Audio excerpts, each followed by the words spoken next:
audio.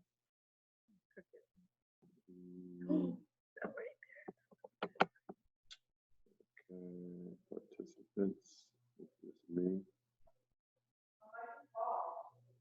Let's see if you're getting ready. Okay, I want to set up speaker, leave audio, seems, choose that video, general, start Zoom, start Windows, use dual monitors, I'm not going to copy link, it's the rest of the meeting starts. Show my connection time when I stop my color, my audio. Okay. Background.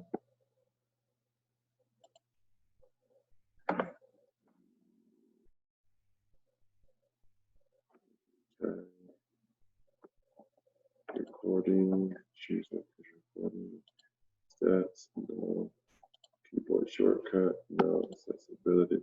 Show media controls.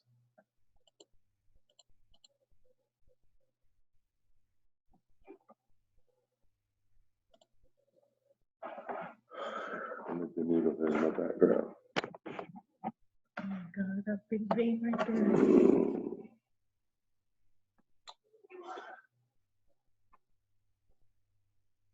And about the beard, but you should grow your hair.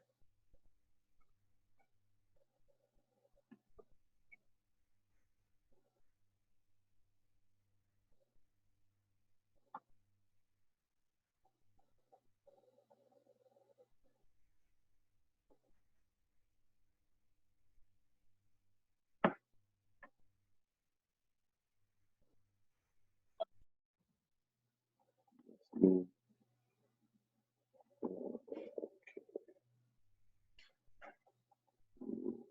Cute.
What's up? What's up? What's up? What's up? I guess I should have. Now that I thought about this, I should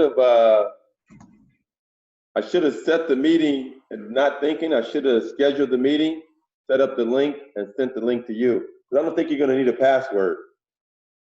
Did you? You send me the link. Well, I can't now. I can't now because the meeting started. I would have to. No, I'm saying you did send me a link. Oh, I did. Okay. There. Did you You click? sent me the number. You sent me the number, then you sent me the link. When you got in, did you use the password or no? Yeah, I doubt. I put the number down. I didn't go to my email. So No, I sent but I'm sent saying out when the you put in number. Zoom here. Yeah, I sent out the number and then I sent out the link. Okay. Because I just pressed the link and it came right to it Yeah, without a password, yeah. which is no big deal. What's been going on, man? Man, trying to figure out what's going on with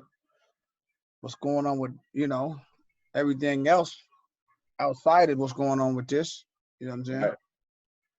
Right. Don't know where they're gonna, they're gonna play, they're not gonna play, season, all that, man. Like, I told somebody, man, I don't know. I don't, situation with, football, Helix football players caught it.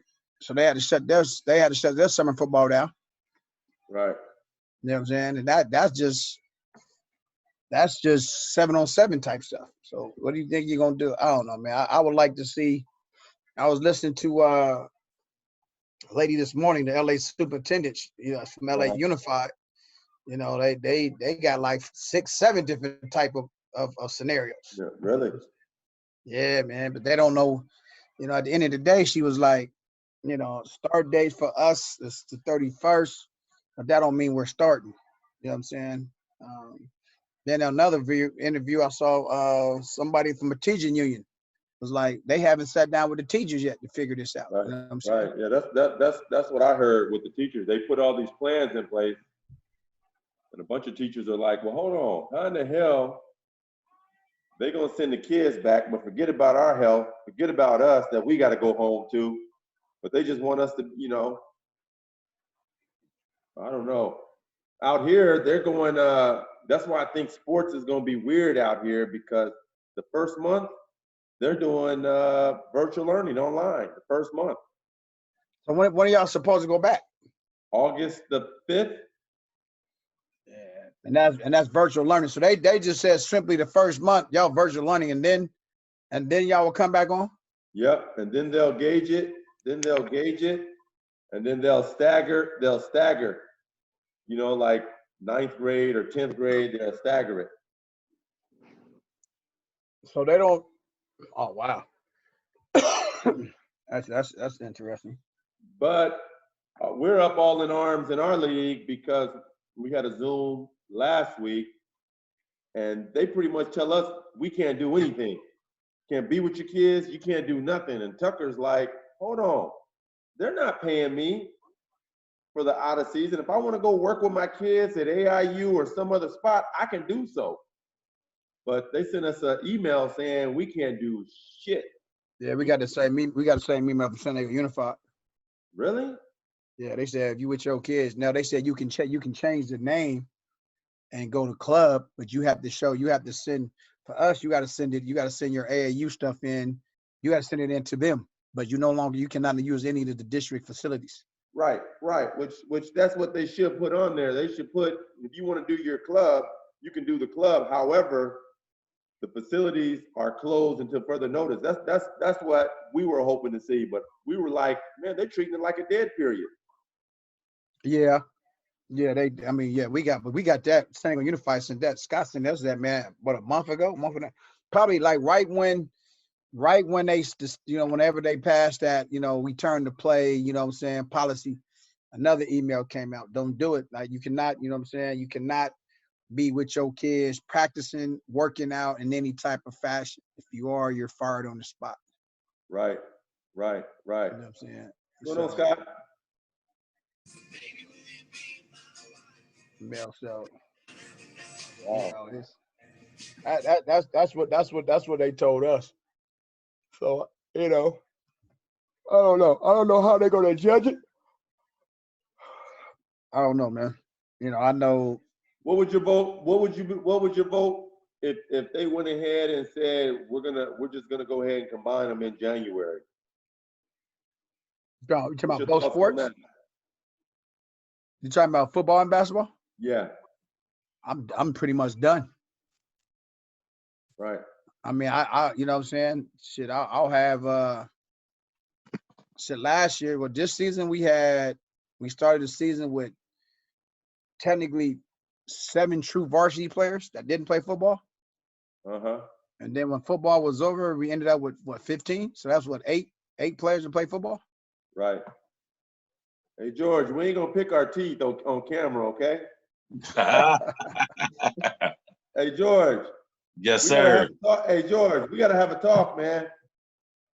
Yes, sir. With your relative. Who? Who is that? Your people. Remember we set up Castle Park, everything? Right. Oh man, yeah. It's another whole talk. Yes, sir. Whenever you're ready. Yes. Damn, that last baby girl was supposed to be born almost 15 years ago. She's the last. Hey, Marty. So what would you vote on? No. Well, I would be. I mean, to get a season, I would have to say yeah, because I'm the opposite. I don't have football guys. And then Yeah. Jessica twins. You know what I mean? Yeah. Yeah, we would be Close it. I'm in class. you know what I'm saying? And which is crazy because it would be simply I would probably have to combine JV with varsity to make a varsity team. If they Really? do. Yeah. Like, I mean, we had 8 football players that play basketball on varsity.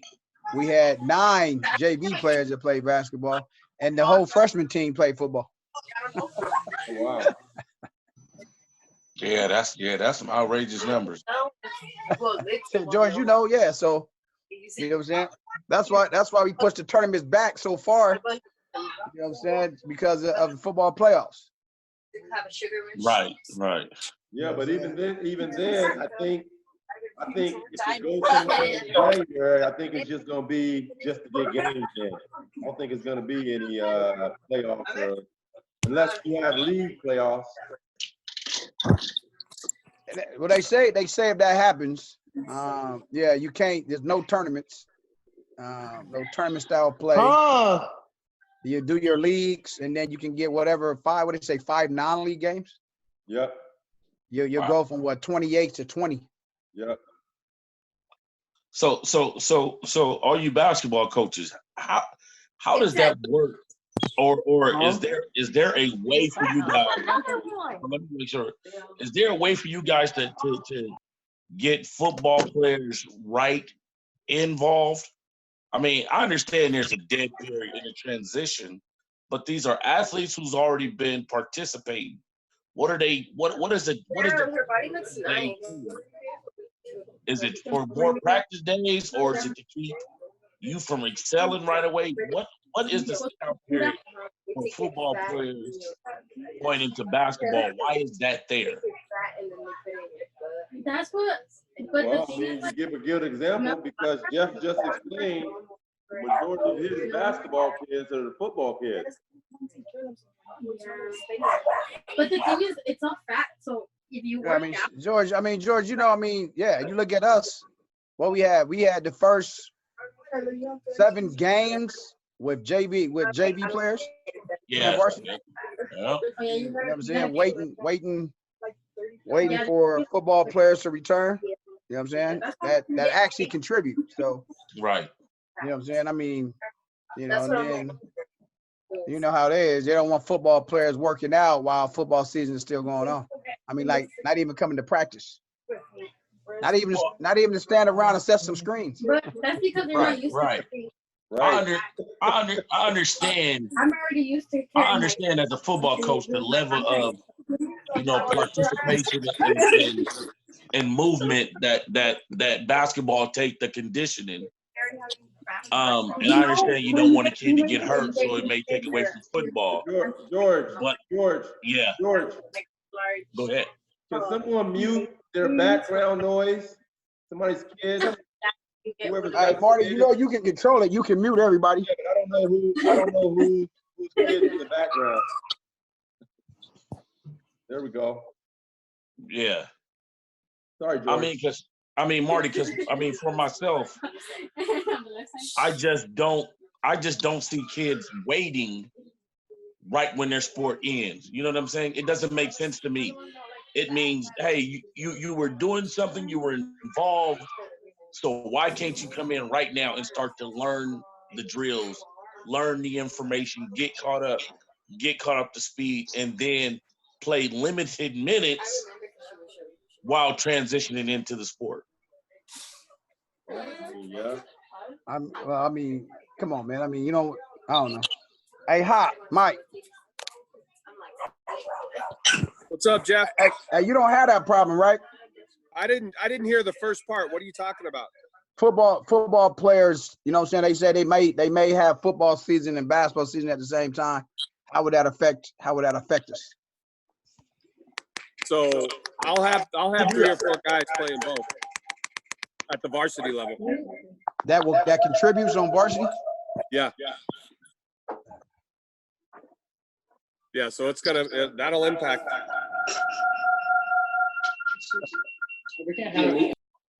Would it be they can play both at the same time, you think, Mike, or you gotta?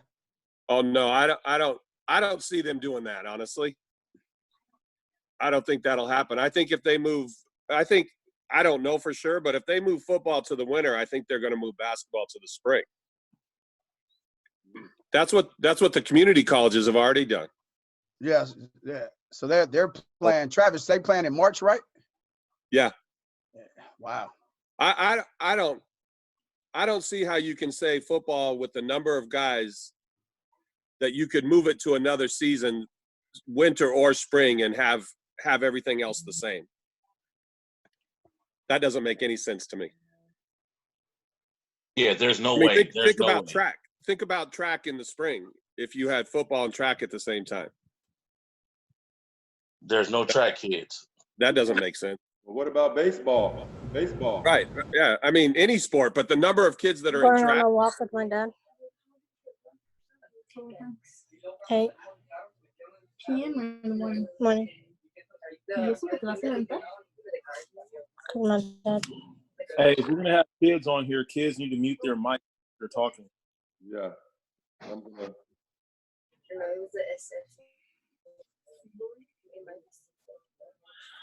So Jeff, when do you want to get started?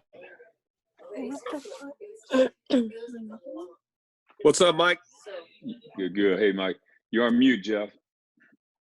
Well, that was him. You're on mute. I guess he is. Well, anyway, while Jeff's on mute, welcome to everybody. And I see we're populating the screen. We're up to 26 participants right now. And what a week it's been, hasn't it? So much has been going on, and we're hearing a whole lot of people coming out. I just came off a call with the police, every police chief and the sheriff and many of the black pastors. Is on July 9th, there's going to be a big town hall with them and the black community leaders that have been engaged with a lot of the marches and protests up to this point. So that was an interesting conversation. And I told them all about what is happening right here. But before we get started, I just want to take a moment to just really acknowledge that if you've listened to any of the webcasts, the webinars that people are talking about racism, institutionalized racism, what all that looks like. And my biggest observation is it just appears that there's a whole lot of white and black people that suddenly got woke. You know, they figured out something's going on and they want to do something about it, which is good. But when I look at Jeff Harper Harris and the initiative he's taken to launch these basketball conversations, and then again, who's been involved with the Increase the Peace, Stop the Violence Blacktop Classics, that he's been holding for probably 10, 12 years now. And I think that really goes to show that, you know, when people are in the game, they understand this. And when you read what Jeff is writing and what many of you also are coming back with as well and commenting on, this is the real stuff. And I think this is what's going to affect the change as the climate is now improving, and all of you as leaders on your high school campus and in the community and molding many young people right now. How do you keep this conversation going? So I was really excited about what happened last week. I want to make sure that this week we got 26 on right now, and I'm sure there'll be more to come. We got some new faces here today. But what I'm going to do is I'm going to let Jeff kick it off real quick, tee it up, and then we'll start the conversations. And if we have some athletes here, I know Jeff asked that we invite some players to come on, and we may have some here tonight. We would certainly like to hear from them and get a feel for what they're thinking and what they're hearing and where they'd like to go with all of this as well. So Jeff, take it away. All right. First of all, thanks, Mike. Appreciate that. Appreciate everybody, you know what I'm saying, coming in on today. And, you know what I'm saying, I know everybody got families and different things. First of all, I want to thank Mike Hop. Hop hit me probably like a day after, probably 2 days after our first one.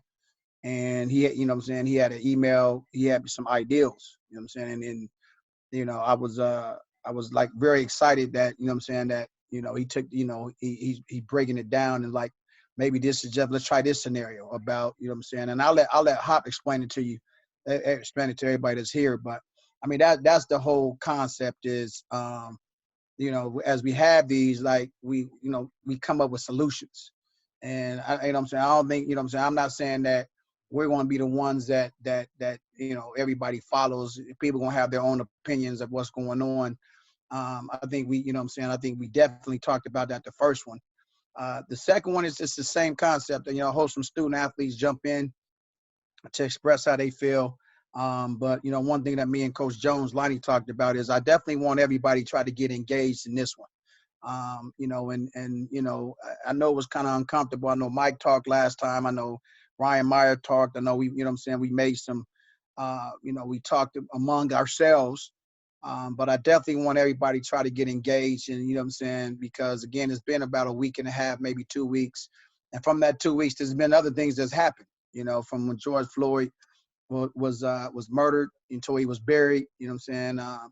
Last week there was a young Latino killed downtown, you know, shot.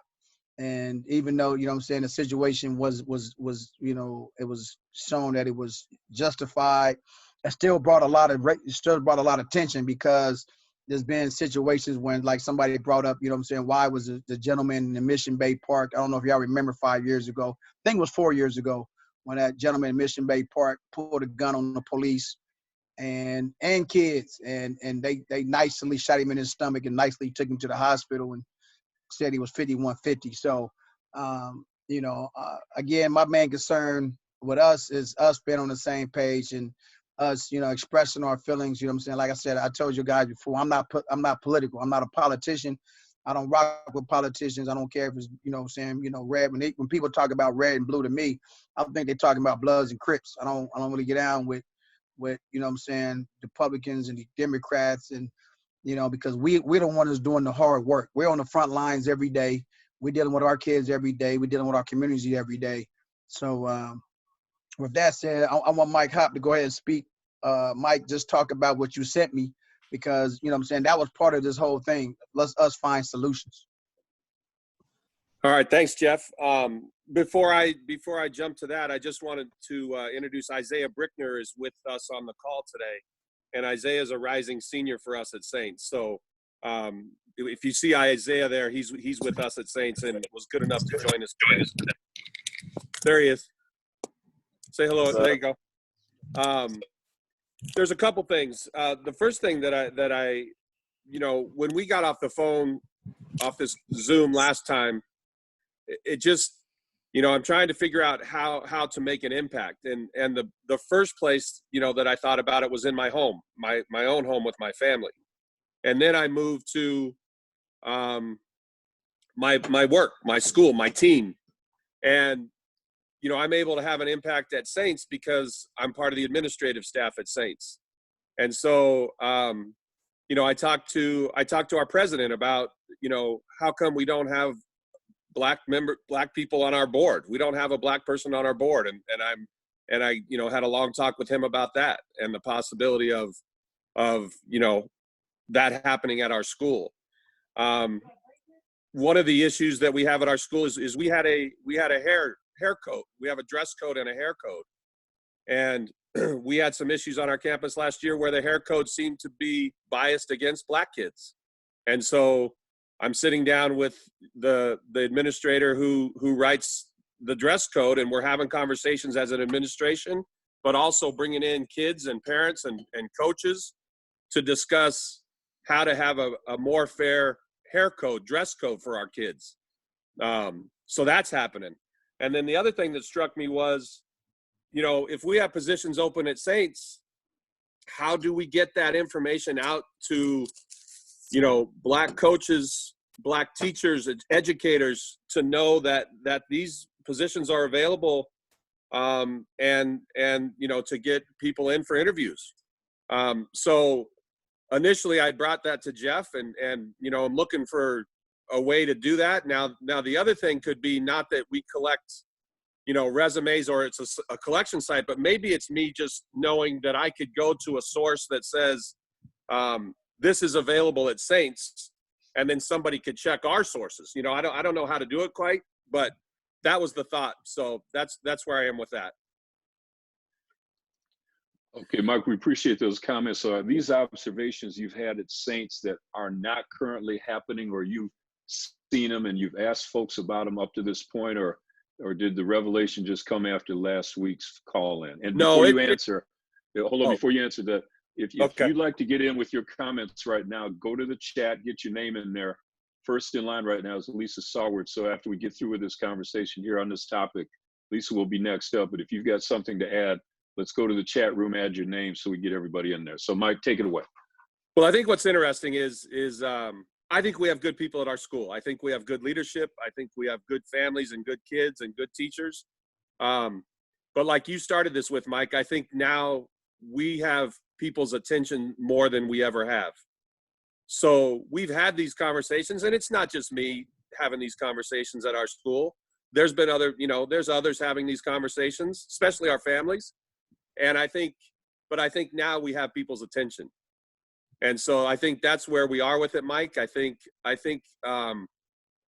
we have good people trying to do right, but I don't know that people completely understood the depth of the issues and how long these issues have been, prevalent. And so I think now we finally have the attention like you started with. And I think, I don't want to miss that opportunity, especially at our school. Okay, before we go to Lisa, let's keep on this topic. Anyone else want to add to what Mike's observations have been? Is that going on at your school, or open it up? Let's talk about it. Nobody? Well, Mike, I can say I interviewed at the Saint for the Saint this past summer before I came to Lincoln. So I know it was very different than any other interview that I've been in. I know I was overqualified for the job. I know I could do the work at a high level. But one thing that kind of was uncomfortable for me was that when I came into this closed door private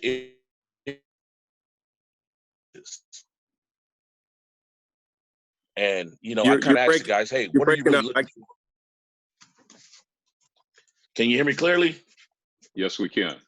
Okay. I kind of asked, hey, what are you guys clearly looking for me to come aboard? Are you looking for me to maybe work with this population of kids? Are you looking for really me come in, make an impact as a coach? Or what are you, what is the reason that my name came across your desk? Is it because of the information that I hold? Is it because of the job that I can do? Or do you really just want a quality coach and someone shared my information? One of the coaches there who did an amazing job was, I'm not going to say his name, but one of the football coaches did an amazing job of getting me into that interview. But when I got to the interview, I kind of felt like the coaches wanted to know more of my information more than they desired me to come be a part of their staff. And it made me very uncomfortable.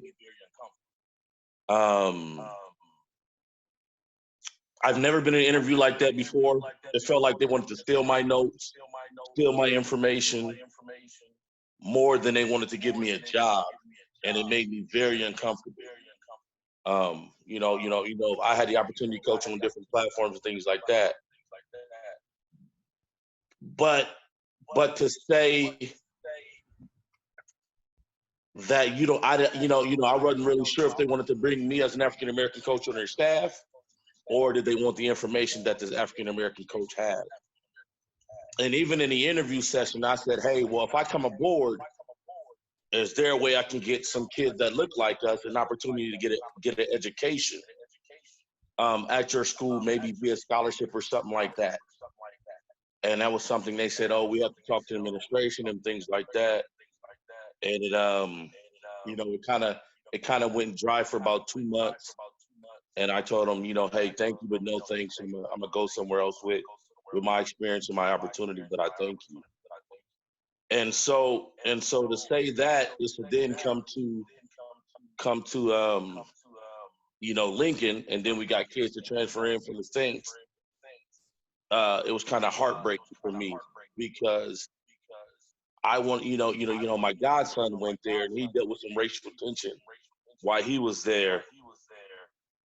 And then to have kids leave, it just made me very uncomfortable. So I just want to know, what can we do to make sure the kids at schools like that, or kids that leave schools like that, how can we make sure that they are mentally encouraged when they leave the school or continue to stay at the school, because there needs some things to be in place. So George, can you get with Mike at some point and maybe go a little bit deeper into that experience so he could take that feedback? Right now, Mike, in addition to being the head boys basketball, well, there's only boys there, the head basketball coach at Saints, you're also vice principal, or is that your role right now? Correct. Yes. Yep. And basically my role is I'm in charge of athletics and admissions. Yes, sir. Got it. Oh, that's huge. That's huge. George, thanks for those comments. If there's none other, Lisa, we're going to go to you now. You're first up. Anyone else? Oh, my. Anyone else that would like to speak, go to the comment box and get your name in there if you can. Okay, Lisa, take it away. Thanks, Michael. Hi, I'm Lisa. I work with Lonnie and Jeff and Coach Pierce. I worked with Coach Meyer before. And when I saw that Coach Jeff posted this on his Twitter, I told him I wanted to be present. I wanted to be involved. Obviously, I'm a Chinese American, but I don't look that way. But I just want to be able to try and understand and help support you guys and your coaching and your kids, and understand what it is that you go through and be sensitive to that. I think it's important for me just to get to know you guys as people versus just coaches and people that I sell uniforms to. I think this is a great platform and a great forum. It's amazing to see all the people that you've brought together.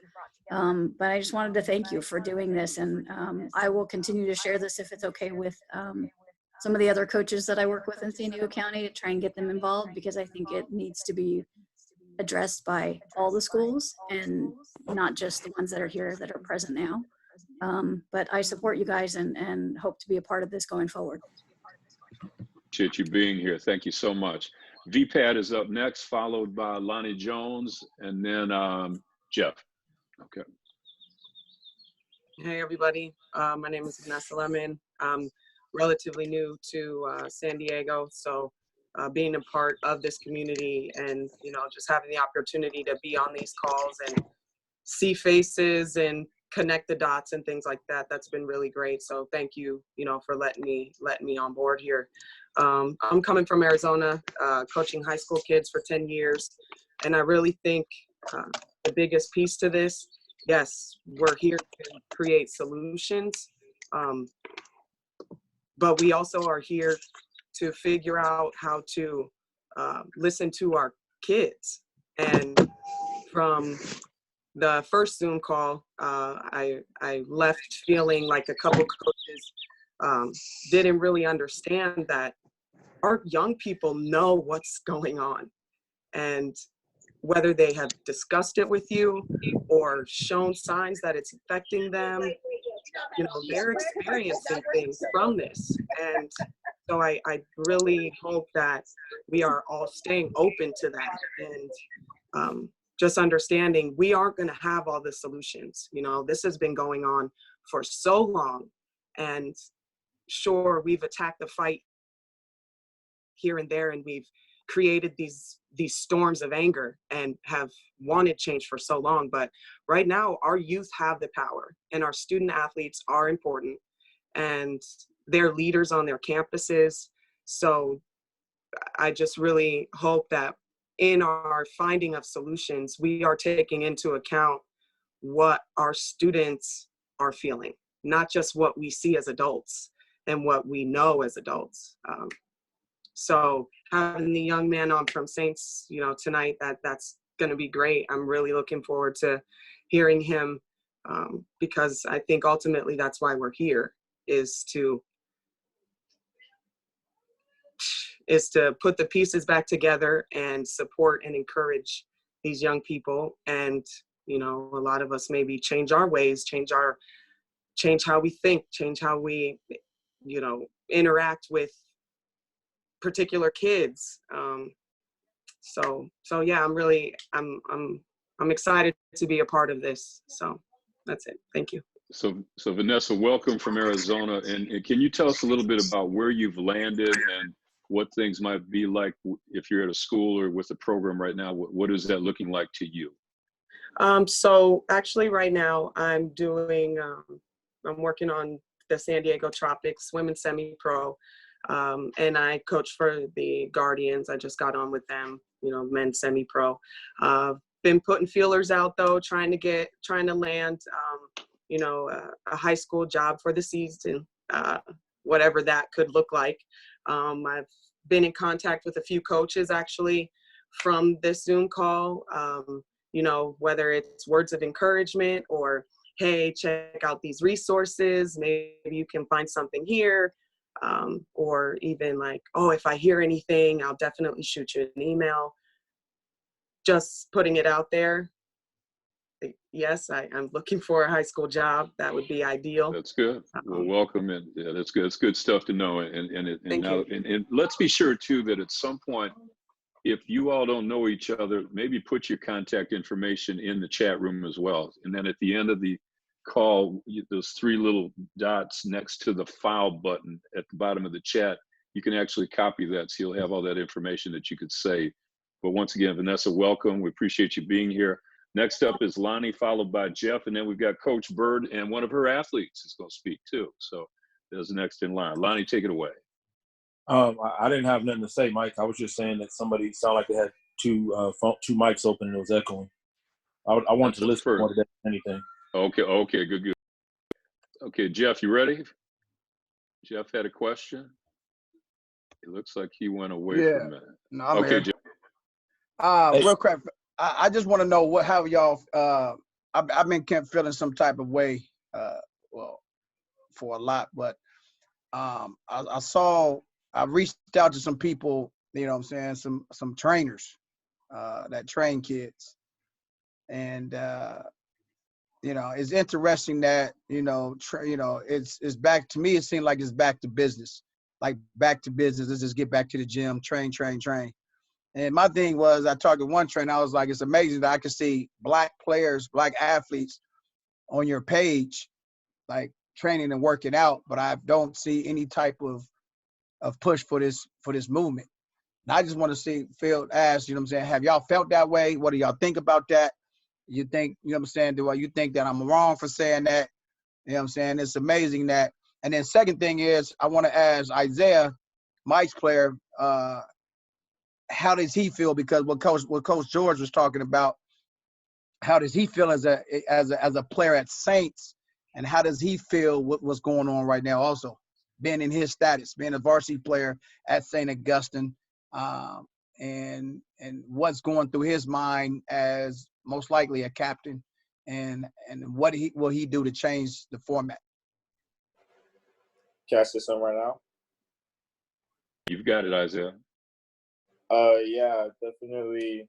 You know, well, first of all, thank you for having me on the call, and then second of all, being a leader at Saints, there definitely is a lot on my, I guess not really on my shoulders, but I can really help being a change at Saints and stuff like that. And I think there's a bunch of ways that I think we can help. And one thing that Coach Hop talked about, that we were talking about a couple weeks ago, was keeping the conversation going. And like we talked about like talking about Black Lives Matter, having a conversation like a couple of times every month, because one issue that I think we do have is that we forget about this topic until something bad happens. Like we don't really talk about it until like someone has to die or something big happens, you know? And I think keeping the conversation going is going to be a great way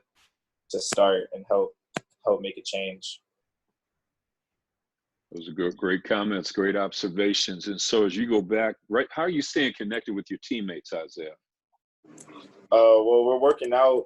We have morning workouts Monday through Thursday. So we're able to get into the gym, and then we can talk there. We had a Zoom call a couple weeks ago about this topic too, and we got some good points in there.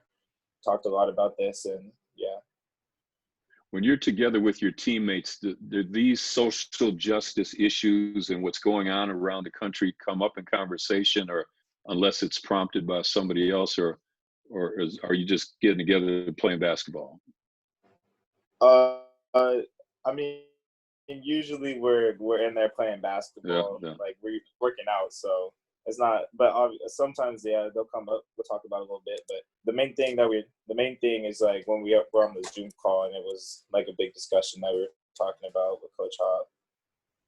It's good that you're doing that, and I know that, and we hope to hear from all the other athletes that are on the call right now as well. So Jeff, great question, and we're going to continue on. Once again, I see the chat room is populating with contact information, but right now, I only have one speaker that would like to speak with comment. That's Coach Bird coming up right now with her athlete, Delana.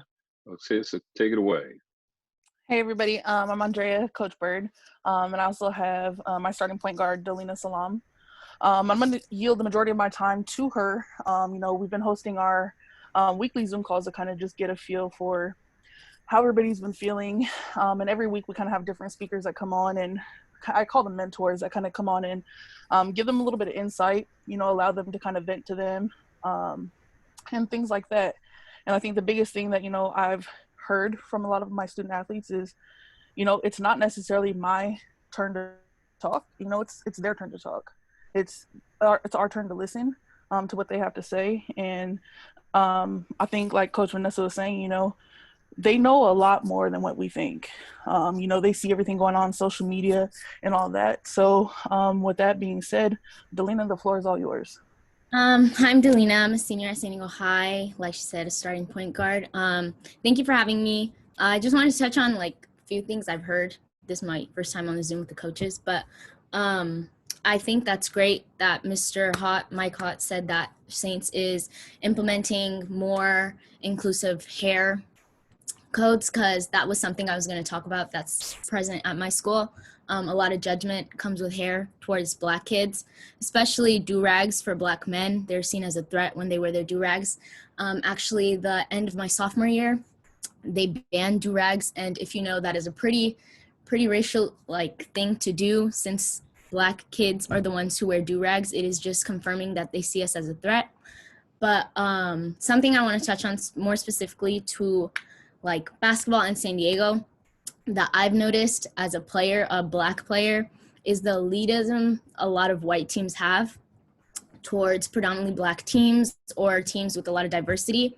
And I've noticed it a lot, especially being a girl. It's a lot more catty than I assume boys are, but there's a lot of elitism that comes with us playing teams. I don't even want to name them because I don't want it to seem like it's shade or attacking them, but you know, like a white team calling a Black team ghetto, I just don't see how before Black Lives Matter, or before, like Isaiah said, death happens, no one saw that as a problem. A specific event that happened was during league, we played Coronado. That's the one team I'll name. And my teammate, Kirsani Mitchell, tall Black girl, love her so much, didn't do anything. The white girl said that we were ghetto, and Kirsani said, "This isn't ghetto, I'll show you ghetto." That is not a threat, nothing at all. White girl came at her, attacking her, and Kirsani spoke up for herself. If it was the other way around, if a white girl was speaking up for herself, anyone who is non-Black, it would not have be seen as threatening, as bad. Kirsani got a tech for that, but the white girl went unpunished and she was crying tears. As you guys know, this Karen phenomenon is going on, and it was essentially exactly like that. She's crying for help to the ref, saying that this girl is threatening her, and her sister continued to hit us and like foul us, and we lost the game pretty badly, but we beat them the first time. So I just wanted to talk about how a lot of times in sports, the use of victimizing or elitism, feeling superior than, is constantly used. And like Miss Vanessa said, we are not oblivious to this at all. Oftentimes we are more aware than our coaches might be. I have a lovely coach, Coach Bird, who always includes everyone. I'm sorry, I'm getting like a little choked up because it's a lot to unbear. But like Isaiah said, a lot of times we don't have the chance to talk about this because it's just basketball. You know, we're playing basketball. I don't want to be the one to bring up the issue going on. You know, I don't want to be seen. Last year, my team was like, well, our team was pretty diverse, but it felt that silence needed to be there. Like, we shouldn't talk about social issues. But yeah, that is something I really wanted to say. And a lot of times I hear my Black friends who go to predominantly white institutions like OLP, Francis Parker, say that the coaches oftentimes say like, we're all diverse, you know, all different sexual orientations, all different races, like sports isn't a place for race. But to say that is to neglect the special things that we as Black people face, especially in high school. And it's more annoying to be judged and like for someone to not know you, even by my own admin. Like, I'm loud, I'm talking really nicely, I'm talking my Caucasian voice with you guys, but like at school, I'm a different person, and admin often judges us by that. And I think it's unacceptable for young Black men and women to have a different persona around certain people, and to not be able to speak in African American vernacular when they're with their friends, to be deemed as ghetto by people in white schools who are very privileged. So I think us as the San Diego community, oftentimes we say, you know, we're very progressive, yada, yada, but we are ignoring the constant racism that we as students face. Even in California, Southern California, during a basketball game, kids were chanting, "Where's your passport?" Very racist. I've seen kids at University City say the N-word, no punishment. I've seen kids at Claremont call Black girls monkeys, dirty, no punishment, even with emails and even with all these extra steps. So to say we need to do more, that's no longer acceptable. It's the people who are non-Black that have to do more and that have to listen to us, like Isaiah said, not only when people are dying. Because if you're gonna bring flowers only to the funeral, obviously that person's life didn't matter. So that's all I have to say. Oh, also one more thing. If there are any coaches with Black girls, like a team with, it's a girl team, I started this thing to include Black women because they're often forgotten in the media, and it's called Dream High Black Girls. There's an Instagram, or if you need my Instagram, I'll put it in the chat. But oftentimes Black women are forgotten. So if you want to provide a safe space for your player that you don't feel you have the resources or the knowledge to provide, just send them my way. But thank you for giving me this platform and the time to speak. I really appreciate it. Everybody clap it up for Delina, please. Give her a thumbs up now. So let me just say this, and Delina, I've got 5 kids of my own, 3 daughters, and 2 of them played at the next level, and many of you know them on this call. But you're right, Vanessa, the kids do know, and they do talk, and they do see this, and they do hear it. And the time is come to just, we hear so many people admitting about these things going on, but then that's what I talked about earlier. They're suddenly woke, you know, and it's not just white folks, it's black folks too. And there's very few people that would voice it like a Jeff Harper Harris, right? If you see something that's going crossways, you're going to say something about it.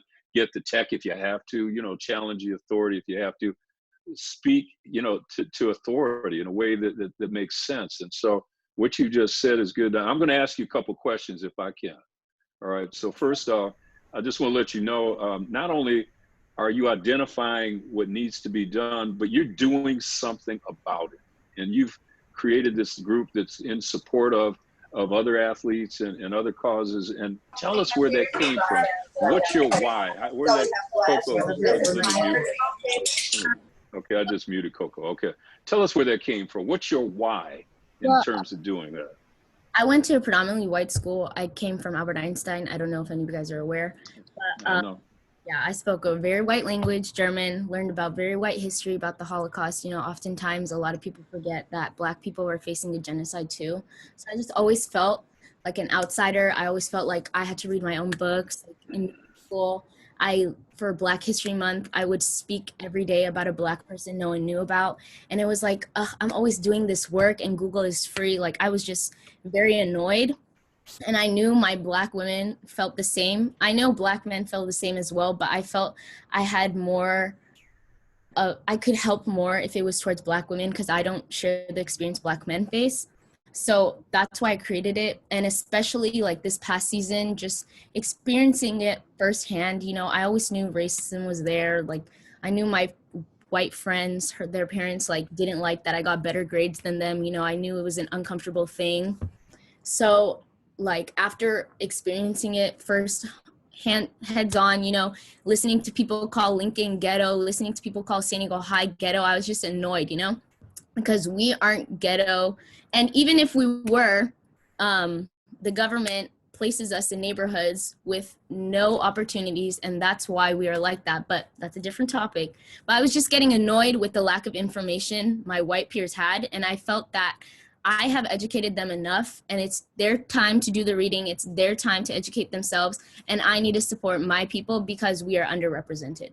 So that's how I felt, and I felt especially like I said, in high school, our stories are often gaslighted. We are told that we are no different than others. Even this season, my white teammate told me that I was going to get into college because I was Black, not because I have above a 4.0 and because I have many extracurriculars. You know, it's like a mindset people have, and it's not my job to unwire that. It's my job to help my people. So that's why I felt it was important for me to make this. And I honestly got a lot of inspiration from my coach, who made an inclusive space for us, who included Black prior athletes who played in Southeast. You know, like it wasn't like I was talking to, no offense, a white person who didn't experience what I experienced.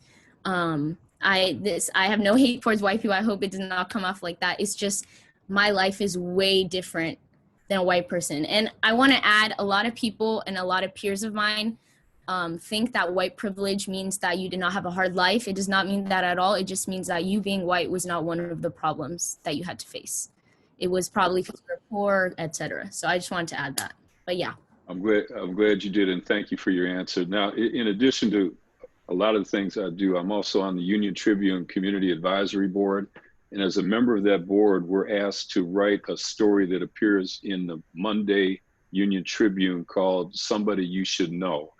And I'd like to write a story about you. I want your story to be told. I'm going to talk about how you were discovered here, but you've got a story to be told. Doesn't everybody agree with that? And I think that what we're hearing right now, and that goes back to what Vanessa said earlier, the athletes know, the student athletes know, the young people know what's going on around them. I've got 5 kids. My oldest son has been blasting stuff, and many of you may have seen it on Facebook, Mike Brunker Jr. And when you read the things he's been writing, not just recently, but for a long time, I'm proud of him and the way he's come across in that kind of way. So, Delina, thank you again. Andrea, thank you for inviting your athlete to be here, as well as Mike with Isaiah. Next up is Lonnie. And once again, if you'd like to speak, put your name in the chat and you'll be coming up after Lonnie right now. First thing I just want to say, thanks, Jeff, for putting this on again. Thank you for everyone coming back, and to the new people, appreciate y'all.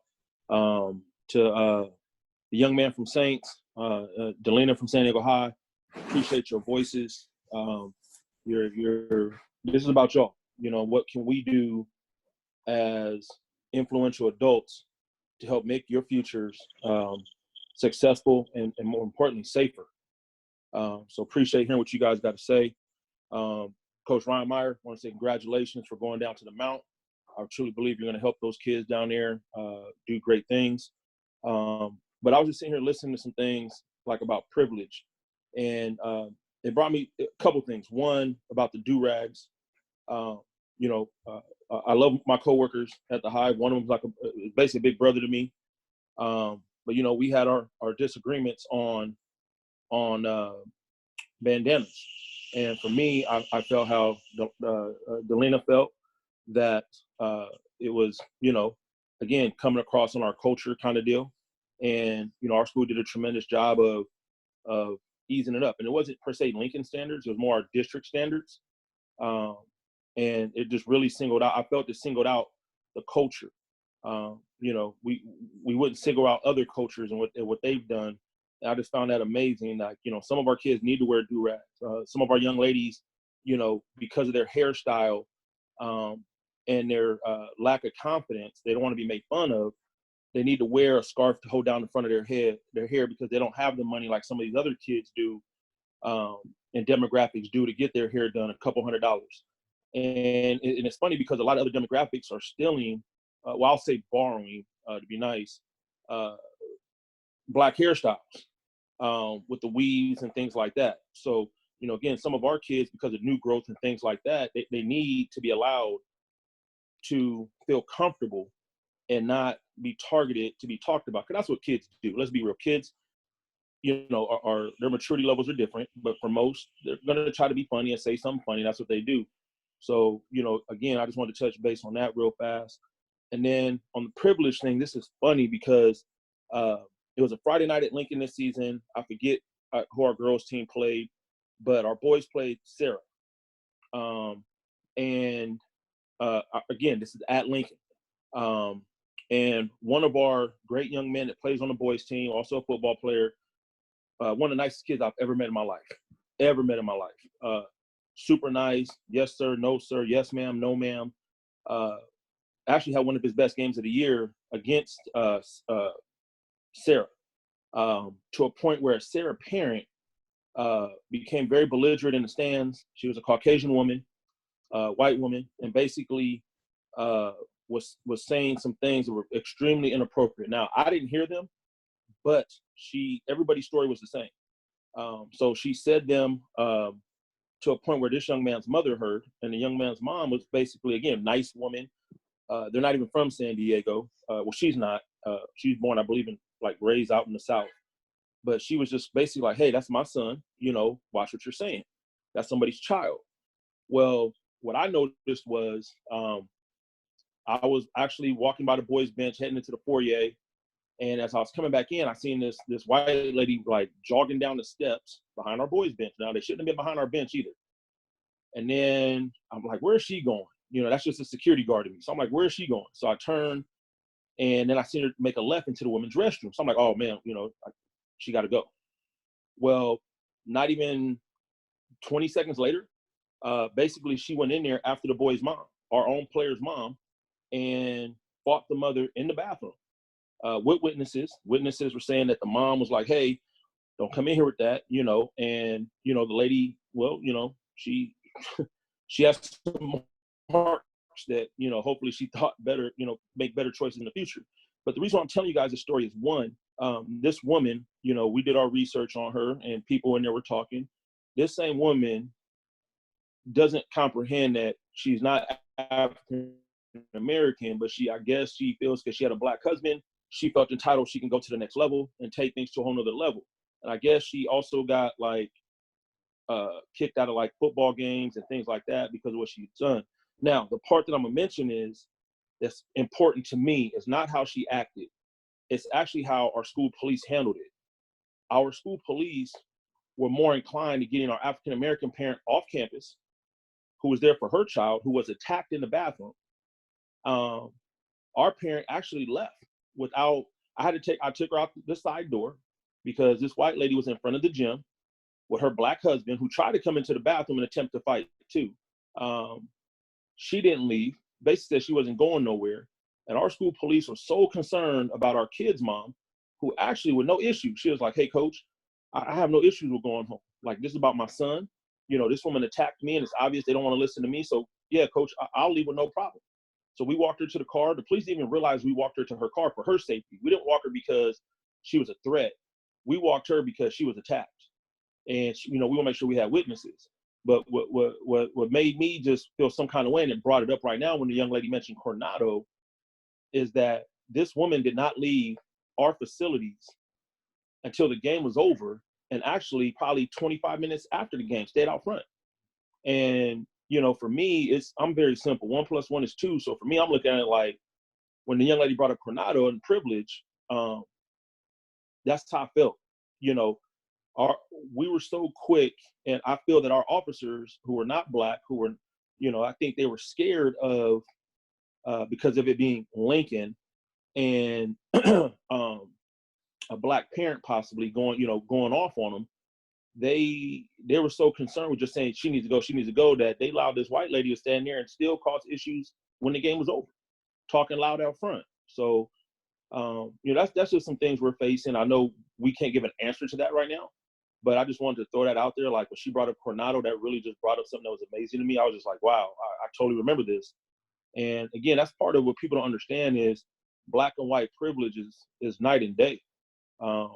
You know, how you can act, what you can say, your comfort level to feel you can say what you want to say, when we have to police what we say and we have to police our actions. You know, last Zoom call, we talked about would a coach give up their job or risk their job of coaching for their player? Well, I'm gonna say this to the whole panel. From last week on, I made that decision.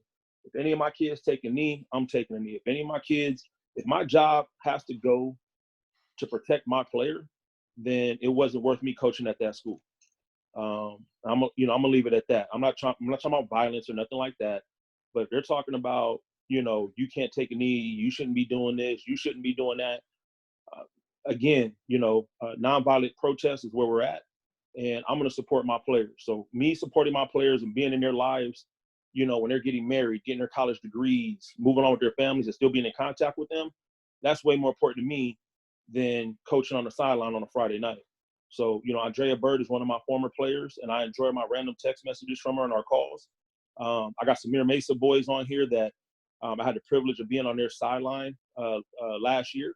But more importantly, I had a bigger privilege of being their on-campus security guard and talking with them every day. So for me, it's the bigger picture. Coaching is a gift, and I have no issues with giving that gift up for keeping the blessing of being positive in today's youth and letting them know I support them. So that's all for me. So appreciate it, Lonnie. And Andrea's going to want to comment on this. Not yet, Andrea, but before we do, the athletes on the call right now, because Lonnie says something that's really important.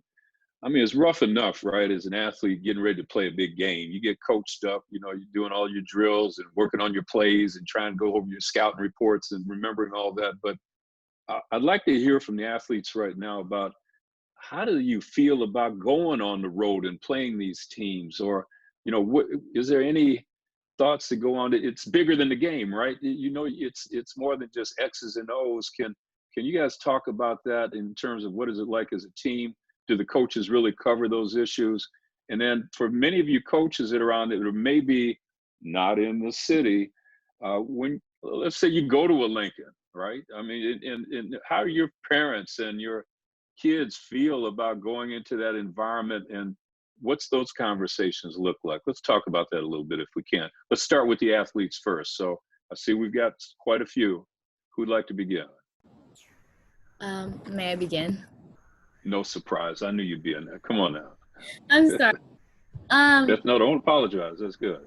Well, when it comes to, like Coach Lonnie said, like being aware of their privilege, like for preparing for it, like you said, a lot of times what I tried my best, but like the situation with Coronado, or we played West Hills as well. They're by Santana. Their coach had told them I don't even remember what it was, but I knew it was some like don't worry about the word, like some get. It had something to do with that word. I remember hearing it so clearly, and then we beat them, and they were so rude to us. But when it comes to dealing with teams like that, I think I don't know if I speak for all of my people of color or Black teammates or athletes, but a lot of times I just use that as motivation, if that makes sense. A lot of times children are taught to work twice as hard to get as much. So a lot of times, like I use it as motivation, you know, like to steal the ball faster, to run faster, get back on defense faster, you know, because I know that if I were to speak up about what the player is doing, it'll seem as if I'm victimizing myself or like I'm bringing race into sports. Like I mentioned previously, a lot of times people say that they don't go hand in hand when they do. So I think a lot of players, including me, we use it as motivation. We beat them. We see the sad faces on their face, and we leave. So yeah. Got it. We got any other athletes who'd like to talk on this topic? Yeah, I say, please. Okay. You want to go first? Xavier? Okay. So I actually play at Mira Mesa with Coach Pierce and with Anthony Galambos. And Coach Pierce, he definitely likes to talk to all the students. Like we have our weekly Zoom meetings where we talk about current issues. And we've definitely touched upon this subject a lot and how the players felt, all players, whether you were white or African-American or anything like that. And I feel like Coach Pierce has done a great job trying to connect with all of us, trying to keep us all together and that we all can stick together, stay united in a sense. And when I've played travel basketball at Mira Mesa, I haven't heard most students' remarks, especially on our sports program, say anything to other teams. But I've played club ball at a place I'd rather not say. But some of my teammates have definitely said racist remarks, and a lot of teammates don't feel like they should say something. Like they feel as if they're scared. They don't want to be judged by the other teammates. But I heavily disagree with that. Many players on that team are scared. You know, if they stand up for something that they believe in, they feel like they're going to be judged badly. And I feel like that even goes into the coaching staff on that club team. They should hold all of us accountable. And they should make it so that it's a safe environment for all people, whether you're white or you're Black or you're Latino or anything, that you can stand up for yourself. You can say something, that you can express how you feel, and you shouldn't feel like you're going to be penalized whether you're going to sit the bench or your teammates are going to pass you the ball. I feel like that should be something that all coaches should follow, not just some coaches. That's just how I feel. Appreciate that. Now we also have on here, I know Isaiah wanted to jump in, and right behind him, Tristan and Mike Temple. So you've got the floor. So let's start with Isaiah right now. Both. So sort of, I guess the question in the chat that Talib asked about asking Coach Hop about the student sections and stuff. I think at Saints, we have a really, really great student section. The Pit, they're really crazy, but they're really supportive. And it's sometimes like they can get a little out of hand, and going with like both ways, like receiving those comments and having like the Pit even saying them sometimes. I think one thing that is really important is being able to talk to those people in the Pit, like the leaders in the Pit and stuff like that, because obviously the administration and like the teachers and everything are going to talk to them and stuff, because that's who we are at Saints. Like obviously we don't want them saying that stuff. That's really bad, but hearing it from the players and hearing it from other students is really what's going to get them to like know what's right, know what's wrong. And that's one thing that's really important that I think I try and myself and my other teammates try and do, talking to those people, doing those things, which definitely helps a lot. And how does that make you feel about the adults that are watching this going on? And I mean, you're out there playing a basketball game, and yet should that be your job to try and settle down the Pit? You know, aren't there adults that could be stepping in to help make that happen? I remember when our one daughter went to Bishop's, and those games at Country Day were pretty interesting.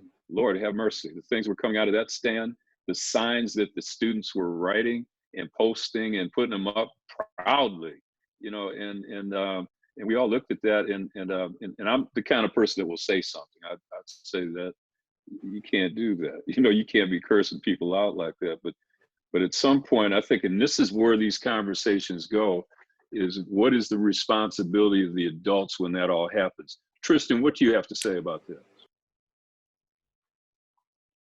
You gotta get the one at the top too. There we go, Tristan. Use your phone then. You're on mute, Tristan. Hello? Hello? Okay, we got you. Oh, Lord. You got a couple phones going. Sorry about that. You got to cut off one. There you go. We hear you. Hold on. Now you're muted. I'm doing well. It's hard to hear, so We can hear you. okay, got it. So my name's Tristan. Right now, I currently attend Imperial Valley College. I went to high school with Coach Ellis. My bad. Sorry. I played for Olympian high school basketball with Coach Ellis. He was my coach. So I just want to thank everyone for letting me be in this group chat and speak up. But first, I just wanted to agree with everyone that talked, which is Isaiah, Delina, and Xavier. But also, I just wanted to explain that I grew up in Virginia, and Virginia is kind of a racist state. So throughout my 9 years living there, I had to deal with a lot of that was going on there. And I'm gonna be honest, it was horrible. Like, it was horrible to deal with, horrible to hear, and it was hard to speak up there. Not a lot of people spoke, especially nobody spoke up. But also, I want to talk about how I moved to Chula Vista, East Chula Vista, and I grew up around the predominantly Filipino race, and they didn't have anything nice to say about Black people as well. Like, a lot of the stuff I heard just wasn't nice. Like, a lot of people didn't want to hang around me because I was Black, stuff like that. Dark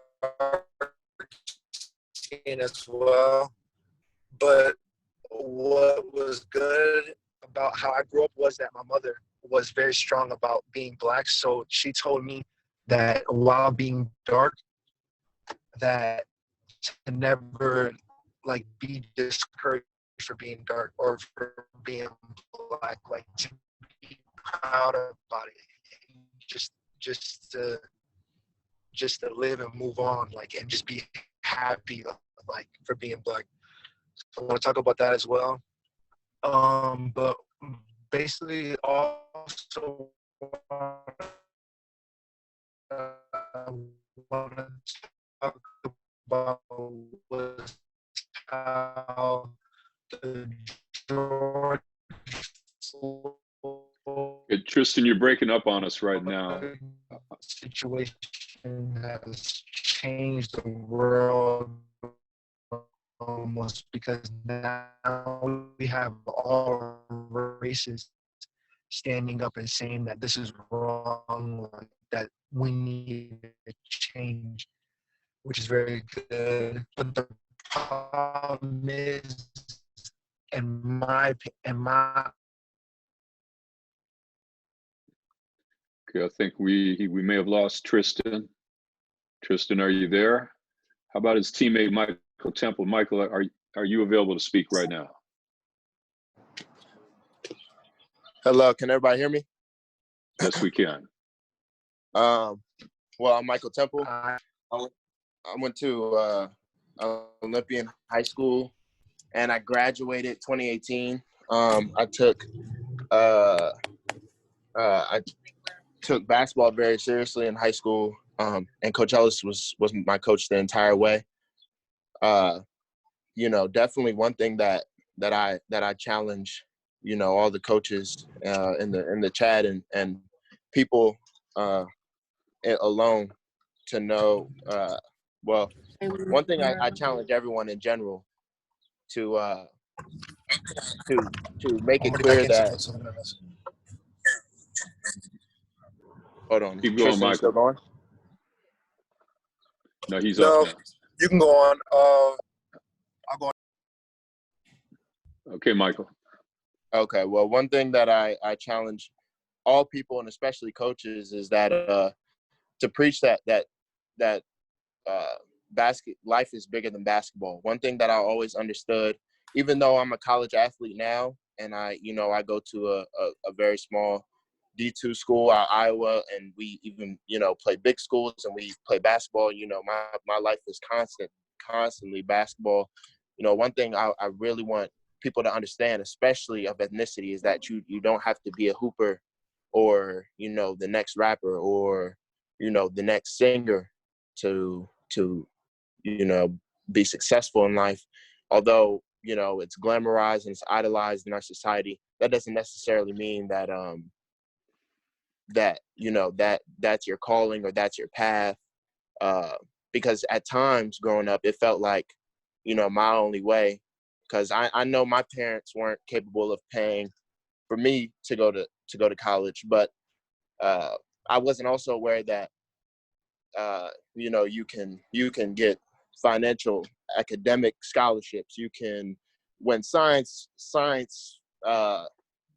awards. You can whoever's given money, grants, scholarships just for performing well in the classroom. One thing that I really challenge everyone on the call to preach is that basketball isn't basketball, rapping, whatever has been idolized, especially in the African American community today, really isn't the end all be all. You could be a doctor, you could be that nurse, you can be that person that drives the ambulance, you can be that next actor even. You can whatever it is. I want people to know that basketball is just because I'm a basketball player, that doesn't mean that that's all that I am, and that doesn't necessarily mean that that's all that any hooper is, any basketball player is. So that's just one thing that I really want to take a stand for, that challenge your guys' players, challenge your peers, just challenge your teammates. Let them know that this isn't all you got. There's more to it. There's way more to it. So that's all that I have to say on it. And I'm sitting here looking at you, Michael, right now, and I'm saying, is that the same little Michael Temple that played at the Jackie Robinson YMCA, man? Oh, Right. Lord have mercy, man. I mean, when did you start playing at the Y? You about 4 or 5 years old or whatever it was. But Michael, what I want you to talk about right now, and if you're not familiar with the Temple family here in San Diego, tell us about the influence of your family in terms of where you are today, and how did that help you? Because I know your parents, I know your uncles, I know your aunts, we know the family, your grandparents, the Lincoln connection, right? Strong Lincoln connection with the Temple family. But how did that help get you where you are today? Being understanding where I come from, and I'm sorry for the roof. I'm in the basement. But being where I come from, understanding where I come from and understanding my value, what was essential, to get me to where I'm at today. And quite frankly, I'm not even at where I plan to be at. So where I'm at right now is just the start of a beginning for me. And to me, a lot of people, especially my peers, believe that, and there was nothing after high school. People didn't have plans. People believe that, like I said, this basketball stuff, if you don't get an offer in high school, then you won't ever get one. Or, you gotta hit the streets in Lincoln. My family, I'm blessed enough to come from a family where there is a bit of a legacy. And, my uncle did play overseas, and, my dad did play college football. So to understand, where I come from and what my family represents was important to me. And it shows by the way I carry myself and my demeanor, and never forgetting where I come from, regardless of where I'm at, or regardless of wherever the next workouts are, the game is, or the pickup games are, or no matter what room I'm sitting in, I understand all of that, and I understand where I come from. I appreciate that, Michael, and congratulations to you, and best of luck in this coming season coming up right now. So right now, Jeff has got a question for Isaiah, and then we're going to come back to Andrea real quick, who wants to follow up on a Lonnie comment, and then Gary, you're next. So Jeff, you Yeah, I got that think question for Isaiah. Yeah, I think you also miss Izelle. I think she had a question. My question is, who did I say it for? Isaiah. Isaiah, I'm sorry. Isaiah, planning a program as high profile as St. Augustine is. You're going to be a senior, correct? Yes. So 4 years ago, you was there when the Tamir Rice situation, when the 12-year-old Tamir Rice was killed in Cleveland for having a gun. Let me ask you this: what makes it the difference from now with George Floyd? Why is it discussed? Well, or let me put it like this: was that discussed when Tamir Rice passed, or was that discussed about Trayvon Martin or Oscar Grant? Or now is it because, you know what I'm saying, everybody's talking about it, it's the talking piece? Yeah, I honestly don't really remember any discussion about any of those people when I was a couple years ago. But I think now that everyone's talking about it, definitely is a really big topic for discussion. Everyone's really talking about it now. Good question, Jeff. And probably too, I think we'd all agree, this one right here, George Floyd, everybody saw it too, right? We saw it everywhere repeatedly, time and time again. I mean, in full close up. And I think that's really put people over the edge now. Andrea, are you ready to come back? Your comment for Lonnie. No, it's just kind of to add on top of, what he was saying is that, that it's bigger than basketball. And, he instilled that when I played, and I know he talked about how the mom got escorted from the game. And one of the biggest things that my girls have talked about during our Zoom chats is representation. So they don't see it on campus. There's not teachers that look like them. There's not counselors that look like them. There's barely enough counselors to even talk to the students that are there. And I think that's a huge part of it, is that they don't have that space to go to. They don't feel like they have people on campus that they can go to. I was lucky to have Coach Lonnie on campus when I played basketball. There was other students that didn't even play basketball that knew that they could go confide in Coach Lonnie. But unfortunately, that's not the same for a lot of these schools, and representation, unfortunately, is not there. In at least our school, I can't speak for every other school, but at least at San Diego High, it's not. If you ask Delina, she hasn't had a Black teacher yet. So that's another thing to add. Got it. Okay. Itzel, did you want to say something? Yes, I had like a few questions because myself, I'm not an athlete, but I did manage the basketball team with Coach Jeff at Lincoln High School last year.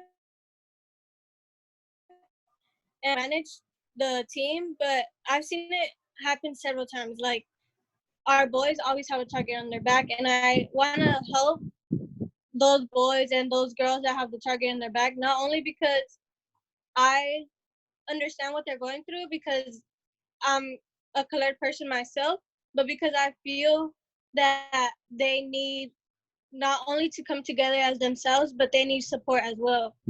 So I've been trying to understand what I could possibly do to help them, because there was one time where my best friend was simply walking me home from us being together at their house, and then he texted me that he got pulled over because he looked like he was a gangbanger.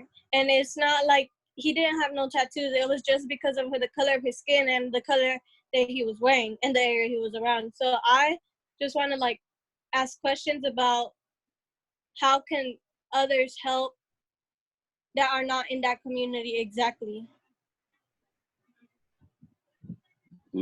So let's do that now. So if you're not in the Lincoln community, Itzel just had a wonderful question. What can you do to help address what she just identified? Who'd like to take that for us? I'll Coaches? mention something. It's one Okay, of the all best right. things that you can do is educate yourself on the law. Because when you guys get stopped, there's a lot of things that you don't have to answer. Knowing that you don't have to say a word can be the thing that saves you. Make sure a parent is present or you ask for a lawyer first. You never have to answer any of their questions. As soon as they stop you, unless they have probable cause, all you have to tell them is, I'm not going to answer any questions. They ask you a different question, I'm not going to answer any questions. Familiarize yourself with your state laws and your local laws. That way, when something happens, you guys have a full understanding of what you can and cannot do. Good points. Good points. Is Gary Holloman still on, or did he leave? I apologize to Gary. You've been waiting so long. Okay, George, you had something you wanted to add? Yeah, I want to add.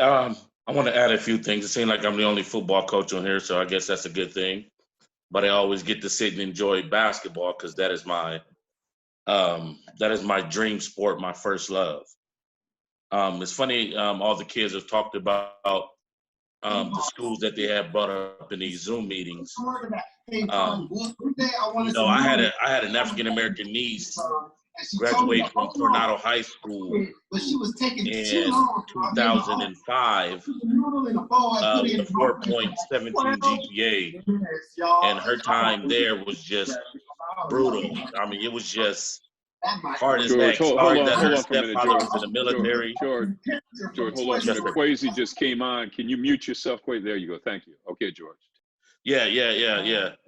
Sorry that her stepfather was in the military. They lived on the Strand, and she dealt with a lot of racism, at Coronado High School, and it was every day, just encouraging her to stay the course, to stay motivated. My godson went to Saints. Just being called the N-word at the Saints. I basically live 3 blocks from the Saints right now. And shoot, it ain't too many of me that lives in my neighborhood. But just to have, him deal with, the racism at that school. One of my mentors' son, Zach Green, who went to Cathedral. Yeah, his family came from money. But he dealt with some issues dealing with his blackness at Cathedral Catholic. And, just because his parents or just because of who his father was, it was like he wasn't black enough when he participated against the black schools. And when he was playing for the white schools, he wasn't black enough to blend in with their crowds, being one of the black guys. So as a mentor of youth, I'm finding out they're dealing with all these situations at every school. Just think about what some of our white kids are dealing with at Lincoln High School. I don't mean to bring that up, but they're dealing with some things that keeps them uncomfortable. So everybody's dealing with a little bit of injustice in every campus. But I think us as the adults and as the leaders on this call, like Lonnie said, man, Lonnie did an amazing job at Mira Mesa with my ex's daughter. She's a mixed girl. She was on campus having a rough time at Mira Mesa, but thank God she had, guys like Lonnie on that campus. My godbrother George Bell, who went to San Diego High. Thank God Robert Earl Dean was on that campus. The tremendous amount of work that Jeff does with the Stop the Bullying event he does every year. Thank God for that platform. I just believe that we as the leaders have to get back to policing ourselves, but even more embracing our kids and giving them that platform to be able to have someone to be an outlet to. I can tell you, as far as me coaching back at the high school level this year, man, some of the things that I had to deal with the referees on the sideline was very uncomfortable for me. I done been all the way up to the top as a coach, but to have to pull a referee aside and tell him what his ethics are as a referee to police a game or manage a game, was sometimes beyond my pay grade as a coach. And if I have not elevated in coaching, I probably would have been one of those coaches on the sideline, frustrated and mad because of some of the things that people allow to happen. Just like we had a very ugly issue that happened at a game up north for us as Hornets. And it's like, now what? You know, what's after the incident, I think is very important to me, because these scars don't just go away. These scars, sometimes you put a Band-Aid on them, they heal a little bit, but then there's someone else that comes along and peel the scabs off of it. So to you, Brunker, I'm asking you, what do you think we, as all the leaders on this call, what do you think we should do? And do we have an outlet where we could silently report someone without getting the target on our back? Because that's very important to me. Because if you speak up about a situation, or you write in about a situation, well, we know in the Good Old Boy Network, I've been coaching 25 years. So in the Good Old Boys Network, you know, after they come from their dinner at Bully's after the game, they have already prejudged what your next game gonna be like, whether you believe it or not. Thank God I got some crossover because I have some coaches that aren't of my color in my corner who come back and share these information with me about, hey, if you get this guy at your game, be careful. But I'm asking you, Brunker, what silent platform do we have as coaches where we can now protect our kids and continue to do our job? I think that's a great question, and I'm going to ask others to chime in on this as well. But I would say that the climate that we're in right now, and everybody is hearing it in every venue, is everybody's acting like they want to do something different, right? They want to make changes. They recognize them, and they've observed and seen, George, the same things that you've been talking about right now and that we've heard here as well. And so it starts with, you have to confront it. I'm kind of confrontational in that kind of way. And if people don't want to listen, they report to somebody, then you just take it to the next level. But if indeed you're not feeling confident in your ability to go that path, then there are probably some trusted folks in the community that you can address it with, that could carry that ball for you and get it to the right answer. And I think that, and we can't stop. That's goes back to what King said in the mountaintop speech. I urge all of you, I talked about that last week, but take a minute, just download that from YouTube and listen to the mountaintop speech. And one of the things he said was, you got to stay the course. You can't give up. You can't stop. And the movement at that time stopped, you know, and we saw what happened there. Right now, we've got a great opportunity while people are listening, and many on this call, to hear, you know, to have Mike Hopp from Saints here, as active and engaged as he is, it's a beautiful thing.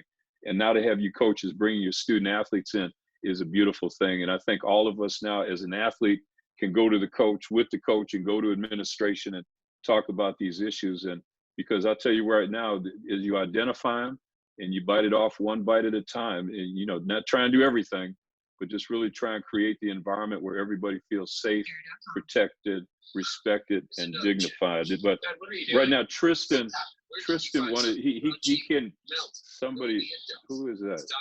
Okay, that's Milton Clark. Can you mute yourself, Milton, please?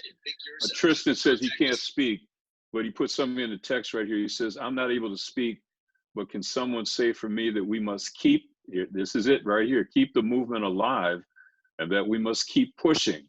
That's what King said, keep pushing this until there is a change.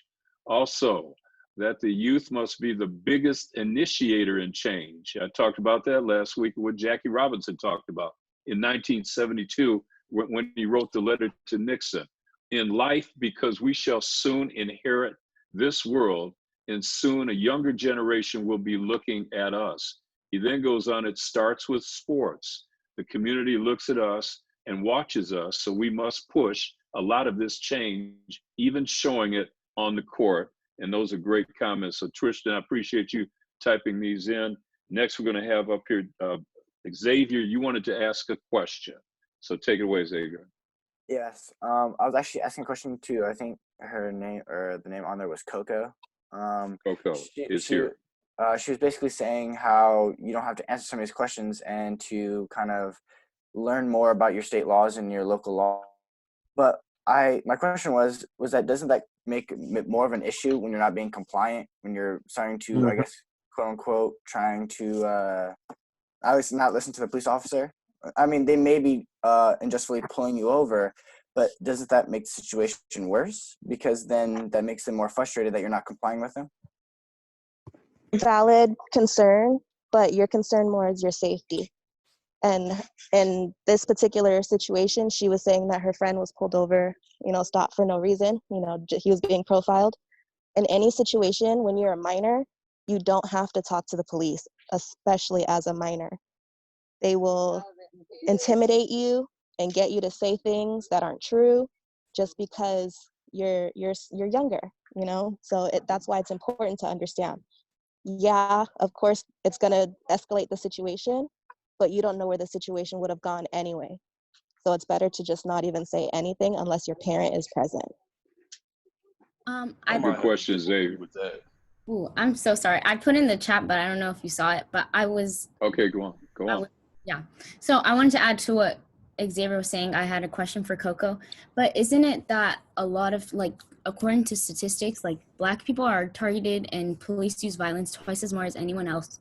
So like Xavier said, if you are walking around in Lincoln, I didn't speak when Estelle speak because I live in the Lincoln neighborhood, but isn't it why would you want to put gasoline in the fire? Why, even though you don't know where the situation will take you, it's like you're walking blindly into a cliff. Why should we ask Black men and women to be silent?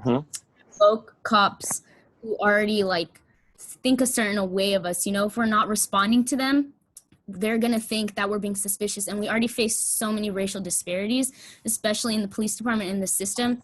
It's how could you expect that of a child? Like you said, they're a minor. When, for example, I know he's an adult, but even Eric Garner wasn't doing anything, and he asked why he's being arrested, and then the next thing you know, he's in a chokehold and he's dead. So it's why would we ask our children, my peers, me, to provoke a situation? If I see a cop, I'm not going to be silent. I'm already scared for my life. You know what I mean? I'm not going to sit there and take it and let them abuse me. I'm going to comply with them because I want to make it out alive. And laws have never worked for us because we're trying to fight a system whose laws have failed us. So why would we listen to the same laws that put us in the situations that kill us? Super valid, baby girl. I grew up in Southeast as well. I went to Morris. I played for Jeff all 4 years of my career, my high school career. So I understand the streets of Southeast completely. All my brothers, were put in juvie for no reason, just because they're Black. But the difference is when you don't speak, when you don't answer their questions, it prevents you from getting caught up in any little word games that they try to play with you. They will ask one question, and then they'll ask you that same question in a different way. And then now you've gotten yourself caught up in a lie because you didn't realize the word game they were playing. When you have an adult present with you, it makes it that much harder for them to catch you up. 100%. You can comply with them, find out what's going to happen. When you're saying, I refuse to answer any questions, what happens is if they don't have a legitimate reason to stop you, when you say, I'm not answering any questions, they immediately have to leave you alone, unless they have probable cause.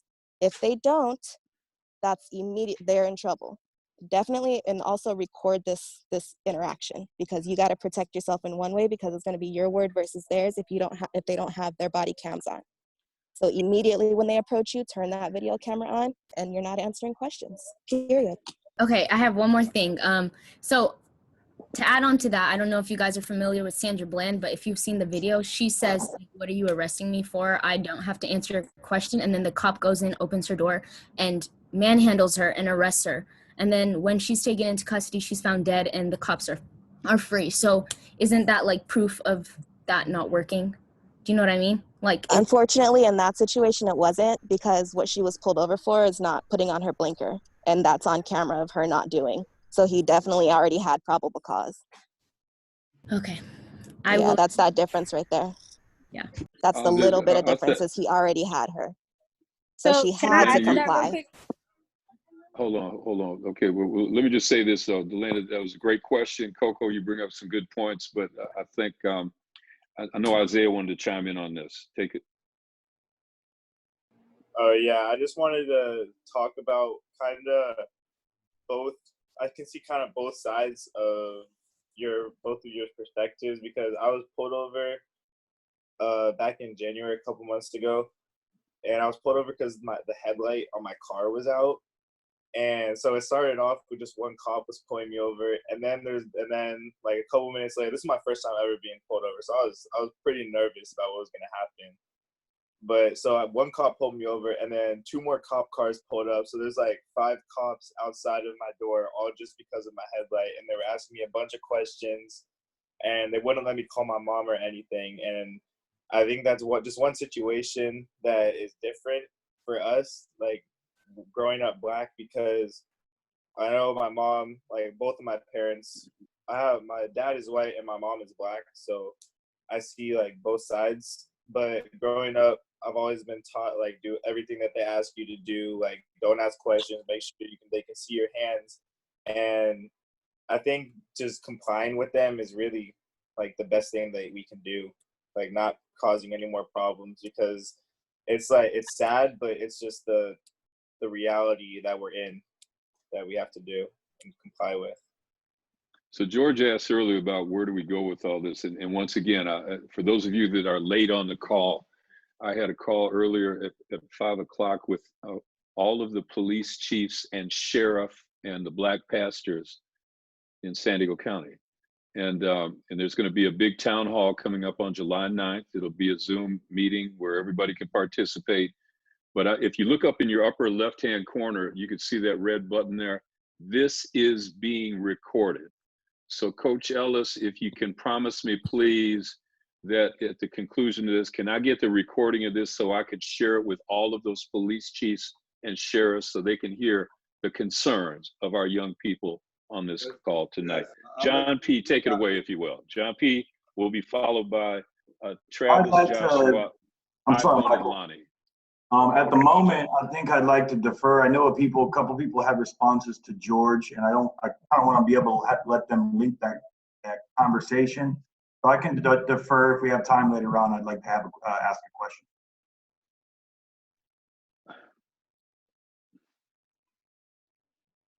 Okay, who wants to talk to George?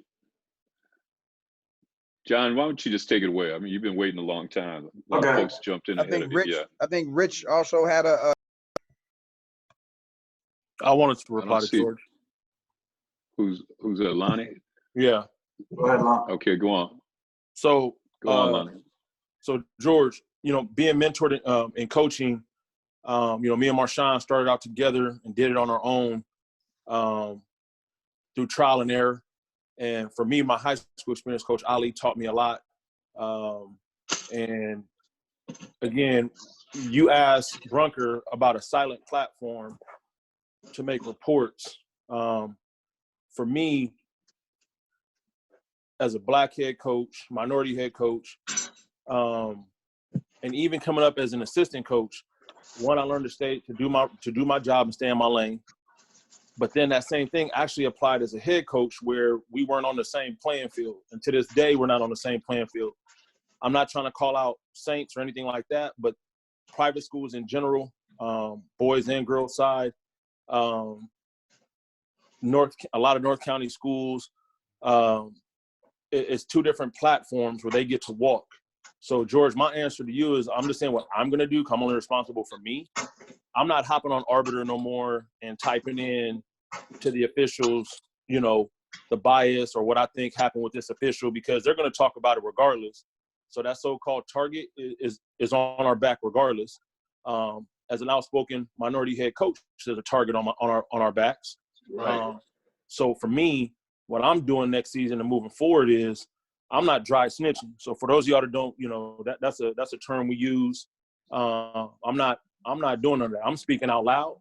And as long as I'm spitting facts, I can live and die personally with where I'm going. You know what I'm saying? Where any potential consequences. So for me, I love Lincoln as an alumni. I love Southeast. I love our admin. But if I have to have meetings next year because I'm speaking up for what's right, then again, you know, I'm doing what's more important moving forward, and I'm gonna be on the same playing field as these other coaches at these other high schools, with the freedom they have, you know, with what they say and what they get away with. And I'm not trying to get away with anything. I'm not trying to say that at all. What I'm saying is, I'm just gonna vocally speak my mind. I'm gonna post it on different, you know, media outlets, and you know, as long as I got video to back up what's going on, then it's gonna be said. And to the kids about getting pulled over and everything, you know, I don't know if there's a real true answer to that, and I'm sorry that as a minor you got to go through those things. Again, you know, for you kids that just got on here, I went through that in La Mesa the week of senior night, getting harassed by La Mesa PD when I was buying my suit, to where multiple units did come up on me, and I was just walking. So, you know, I would just suggest this. One, ask for a sergeant. Number one, be respectful. Ask for a sergeant. And then right when you get pulled over, turn your phones on. You don't got to point it in the cop's face. Just keep the audio on and let it run. You know what I'm saying? Let the audio run. And, you know, again, you know, I don't think there's a true real answer to this, unfortunately. But, you know, try your best to be non-confrontational and, you know, to show that your parents and your loved ones brought you up in a respectable way where, you know, you can get out of that situation and your voice can be heard. Good Can I points, add a little Lonnie. bit Good to point. what George said? Go on. That's it for me. Yes, you can. Yes, you can. Itzel, is that you? Oh, yeah. Okay. Okay. So from my experience, I feel like the cops feel that they don't know that we know our rights. Like if we study our rights and we tell them, oh, this is my Fifth Amendment, like I don't have to speak to you guys, they try to use that as a weapon to make us feel a threat from them. So I feel like if you really study about it and let them know and make them understand, maybe respectfully, they won't be able to use that against you because they truly know that you like studied about that and you learned about it, so they can't use that as something to like put you behind bars, or like they can't use that against you at all. So I feel like it's best if you really study it and let them know that you know you're right, rather than to just stay quiet and rather than to just pretend that you don't know your rights. Got it. Got it. Got it. Great feedback. And also too, there's somewhere in scripture too, Lonnie, where they talk about if you got a problem with your brother, you take it to him. If that doesn't work, you take a witness. Yep. If that doesn't work, take it to the tribunal. You put them on blast, and Yes, sir. there's a process. So I My think it all process can is putting them happen. on blast. That's right. Mr. Now, Bunker, Gary, yes. Who's that? can we go back a little bit? This is Robert Patman. Can we go back to the part where you was discussing about the head of the police departments and the pastors? I just kind of feel that the black pastors don't really. We have to get more than just black pastors in there. I think we need to get coaches in there. I think we need to get some guys from the OGs from the streets that's trying to make change in the community in there as well, because I believe that the black pastors don't really represent or understand where some of the young black men are coming from. So I think you need to get some people in a mindset that has the same mindset or come from the mindset of some of these young black men in the rooms with the head of the police, so we can get a better understanding, they can get a better understanding of what's actually going on. Very good point, Robert. And once again, this is not the pastors and the chiefs and sheriff. This is the pastors organizing this town hall with the law enforcement folks and the leaders that have been leading all the protest marches. So anybody that's been involved with that will be coming in on that side. And it's going to be open. So anybody in the community that wants to attend the town hall, you can do that. I'll get the details and make it available to everybody on this call as well. So if you'd like to participate, be there. You can do that. Gary Holloman came back to us. Gary, are you ready for your comments? And then John P., followed by Travis, Joshua, iPhone, and then Rich. Hey, I don't know if you guys can hear me. I'm downstairs at this time. I was trying to get a hold of my uncle.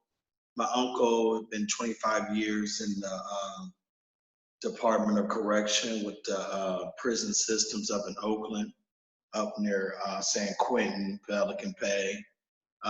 His brother was 26 years in the Oakland Police Department as a detective. My father was a cop in the military for 26 years around the United States. And me, myself, I've been a person that a lot of friends know, been incarcerated, been going in and out of jail since I was 5 years old. Been able to, got kicked out of colleges, got kicked out of high schools, didn't know who my father really was, even though I lived with him.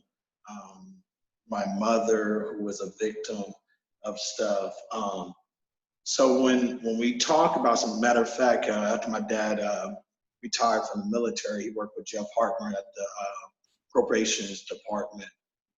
He did that for 10 years and retired before he passed away about 5 years ago. So when I hear some of the things that we talk about, first of all, you guys done an outstanding job, and not just Jeff or you, Mr. Brunker, but everybody that's on the panel, because most of the people that I've seen on the panel for the last, been out here since '98, has done an outstanding job of trying to work together as a community, try to work together as an individual, try to reach their high schools and middle school, even when they were starting doing club, getting into coaching, wanted to be a mentor, wanted to work with their communities. You guys did an outstanding job. So let me just put that out there. I've seen you guys just grow. We all grown in different areas and different things. We also grew as a community. One thing that really gets to me, that I listened to from the first one and I listened to this one, is just the fact that we're willing to discuss some things and let the past go and go forward as a community, as an individual, to get the best of what these young people are talking to us about. Even if they don't play any sports, you listen to them, they're very intellectual, they very understand what's going on in society. At the same time, they've been talking to people that's been around to get some information. And that's why when people talk about the young people, I agree. They listen to what we say. Basically, remember how we used to tell them at the table, like, this is grown folks conversation, but they still ease in, you know what I mean, and listen to us. And they get to understand what our big mama said, our granddaddy said about speaking up, talking, and working together as a community. The question I have for everybody is that, as an individual, when do we put our personal feelings as a fact, as me being a referee, working the 66 programs, working after school programs, doing anger management classes, DUI, all sorts of stuff. When do we as coaches, as people in society, that we work together without animosity and reflection on that? That's where I want to be, because I see a lot of guys and girls, women, that want to move forward as helping the community, but in their past, just like myself, been still condemned of what they did. So how do we move forward to build trust? How do we move forward to have these conversations where, we kind of spoke about real quick on how business is business. How do we feel to be uncomfortable to say, hey, look, I said something about Mr. Brunker. I don't want to be upset with me. I just want to discuss it a little bit and not take it so personal. So that's where I want to be at, Mr. Brunker. And thank you so much. I appreciate it. And thanks to panel. Thank you, Gary. John P., you ready? Yeah, thanks, Michael. First, I'd just like to recognize and kind of introduce a couple of Mira Mesa athletes that joined in on the conversation today. You guys have gotten to know Xavier Weckman a little bit through his thoughtful comments and questions. He's a rising senior in our program, as well as Anthony Galambos, who had to leave the call but was here for a while. And what I really appreciate about those young men is I gave this option. I opened this up to everybody in our program. And these are the two young men who hit me back almost instantly and wanted to join in on the conversation, listen and learn. and share their thoughts as well. So I appreciate those two young men for joining. I think like to thank all the other athletes for speaking up. You know, I truly believe that they've had the most meaningful insights in this conversation. So thank you for that. Delina, something that stuck with me that you brought up is you said you felt tired of having to teach, especially white people, you know, about Black history and inequality in our country. You said something like, you know, hey, Google's available, right? And something that I've really recently internalized is, you know, racism just being a white problem. And so what am I going to do about it? Because it's my problem, and it's a white problem. So we shouldn't have to lean on Black men and women to teach us about those experiences. And so Xavier, to your point, you asked, you know, hey, you're in a gym, you're in your travel practice, and someone makes a racist comment or a racist joke. You know, the short sweet saying is, you know, silence is compliance. And if you don't speak up in that setting, you know, I heard something good about, you know, if a white person doesn't speak up, they gain social capital within their group. But if you don't speak up, you're buying into the status quo, and you're letting the status quo be normal. And so you can lose a little bit of that social capital. I think that's what we have to do as white men and women, is lose our social capital within our group, if that's what it comes down to, and get out. Maybe you do get, you know, ostracized by your other white friends, but that's okay, because it's not okay to let that slide. And then, you know, last thing is, I'm just gonna turn it over. There's a long list of people that still have to speak, and I'm just sinking in. I'm still sinking in from Don's question or statement last time. That, you know, that white people need to take this conversation to white spaces. You know, that's something that I've reflected on, but I also like to turn it over to people who are more intelligent than me, more experienced than I am. You know, and just thinking about what are these white spaces that would be most valuable to bring these conversations to, or for me to bring these conversations to. Thank you. John, thank you. I appreciate that. Next up is, and before we go on too, and what John just said too, is the general task of leadership is to bring an unwelcome reality to an individual, an organization, an institution, a community, but there's an and proposition in between. It's bring a solution. And what I've heard tonight is that we heard a lot of solutions right here, especially coming from the young folks as well. And if we keep on that track, we are going to make an impact. Travis is next, followed by Joshua, Rich, and then Dan P. Hello, thank you, Jeff, for inviting me. Travis Nichols. I played at San Diego High back in the day. I ended up playing at Mesa College. I was been an assistant coach at Mesa College for the longest time. Now I'm the head coach. I'm going to my 4th season. I also did 2 seasons at Hoover High School under Ollie Gooston as well. You guys had well, before I get into the N-word, you guys had a great conversation the last time in here about the N-word. Got a little heated, but it was a great conversation. And Lonnie said some great things. And I just want to touch on that. But I want to say at Mesa, there are not a lot of instructors. I also teach at Mesa too as well. So I'm the head coach and I teach. There are not a lot of people that look like me, especially in the teaching role. I teach Health 101. It's surprising at times when I would teach health, the students that would come in and they will look at me, especially the Black students. They're like, "Are you the instructor?" I'm like, "Yes." I'm like, "I haven't had a Black instructor forever." So being in this role that I'm in, I don't take it lightly. I don't take it for granted. One being the head coach and one being an instructor. I think I'm the first African American head coach dealing with basketball at Mesa. So, yes. So it's a huge deal for me, and that beam of light is on me. And one thing that I wanted to change once I took over as a head coach, because under white coaches, the N-word, I mean, it wasn't too much said. With the music, of saying the N-word, just blasting out of the music, with the words towards women, the B's and other type of language. And as a youngster, I used the N-word a lot. I cussed. For some of the people that played basketball against me in here, I had a foul mouth. But as I got older and as I started reading history, and as I had, as they said, old heads telling me, look, you need to learn your history. And once you learn your history, you'll stop using that word.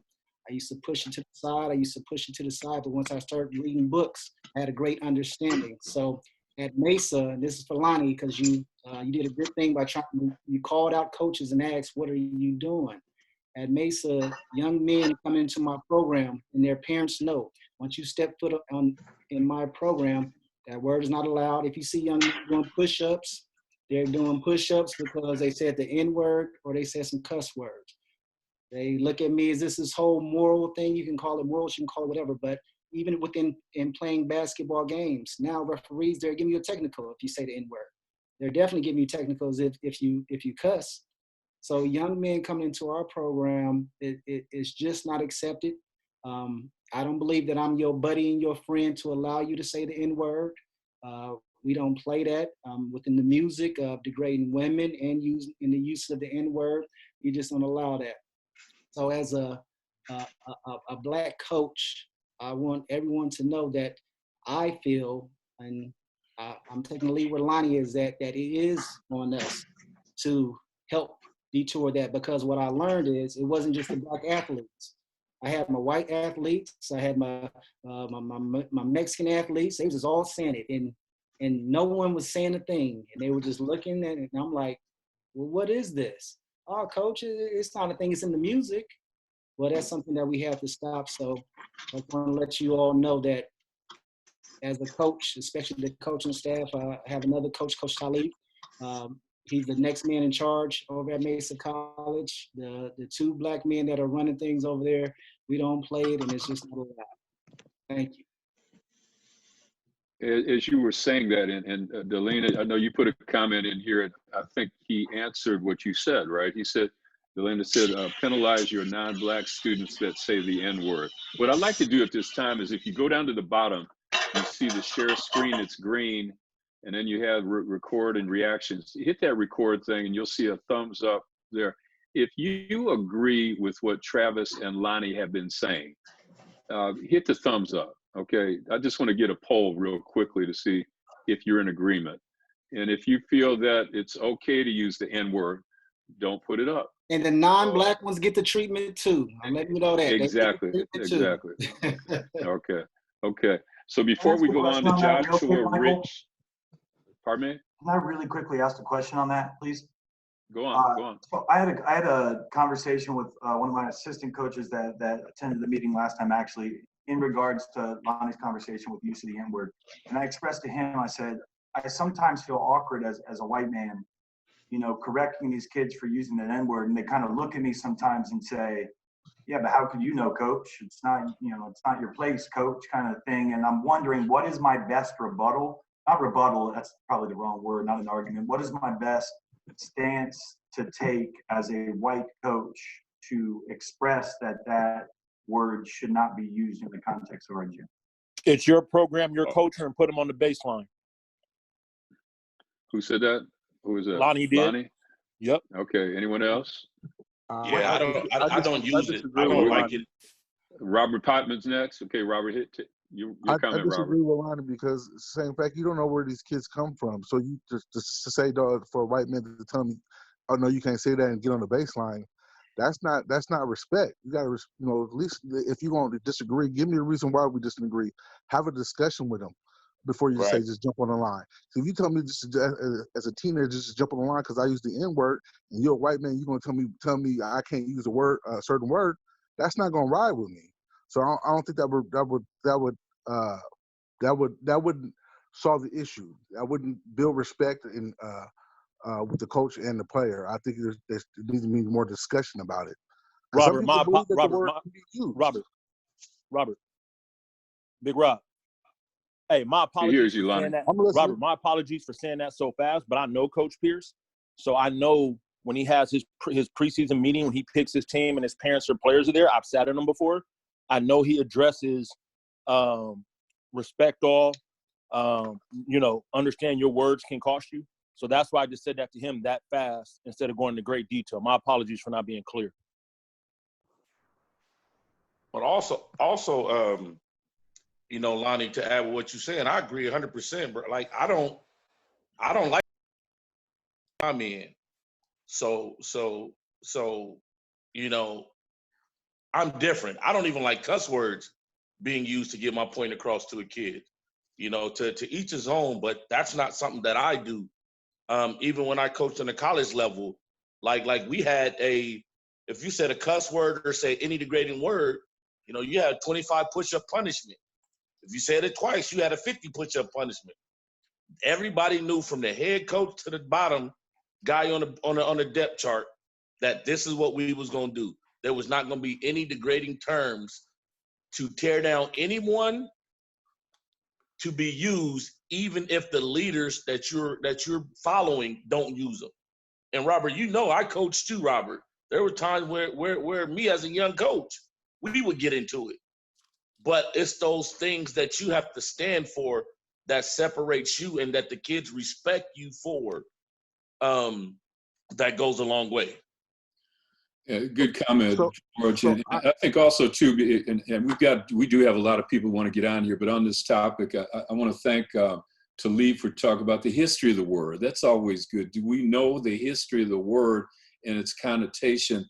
But at the end of the day, you got to keep at it. And then let's also remember too, coaches, if you're out there cursing, are you going to do the push-ups and run the lines Yes, too? sir. Yes, sir. You know, it's got to be a higher standard, character count. Yes. And Joshua, you're next. Take it away, Josh. Oh, hold on. Before Josh, Jeff Harper Harris. Jeff here, and he is the creator of this forum. And so when he wants to speak, I'm going to stop on the spot because he had a question for Isaiah. Isaiah, I'm interested because when you said you got pulled over by the police, first of all, where was you at when you got pulled over? I was in Mira Mesa. I was right beside my house. I was leaving to go to a friend's house. Okay, what type of car was you driving? A Prius, a red Prius. Okay. Having a father who's Caucasian and a mom who's African American, who's telling you, who's giving you the most advice being a black man? Because you got pulled over one time. Yeah. I can tell you, I got a kid probably who's still on here, Marquise, that played for me. Marquise is a 4.2 student. Marquise is a 3-sport athlete. Marquise, you know what I'm saying, is at Nevada now playing football. I can guarantee you that he's been pulled over more times. And his dad's Rob, and as coaches, we've talked to him how to handle that, like we talked before. When you got pulled over, what side kicked in? Did the black side kick in or did the white side kick in? Because when you said that if you do everything right, I can tell you, Marquise, the kid south of 8, we've seen the Castile shooting when he did everything right and got blasted 9 times. We've seen, so I'm saying, so what side kicked in to like, am I getting pulled over? Because you said 5 other cops pulled up. Did they know when you first pulled up, do you think the officer knew he was mixed? Did you think he said he was black? How did you feel, you know what I'm saying? What side kicked in? I think my black side kicked in like during that situation, just knowing my past and like my history and everything like that, like knowing how my mom is black and that it is part of who I am. So definitely that side of me, yeah, knowing that I need to keep calm, make sure they can see my hands, stuff like that. One thing that I did try and do was like record it and call my mom and stuff like that, but they didn't let me have my phone out. Like I was trying to call my mom, but they told me to put my phone away and stuff like that. So yeah. I'm gonna tell you, man, I respect you a lot, you know what I'm saying, for, you know, because just as our kids get the perception, I know you got it tough coming both ways, you know what I'm saying? Playing at Saints and then playing against inner city kids. I know it's you probably sometimes feel like you ain't gonna never win, but let me tell you, man, I highly respect you know what I'm saying? Because I know it's tough, you know what I'm saying? Vanessa's on here, you know what I'm saying, who's related to me.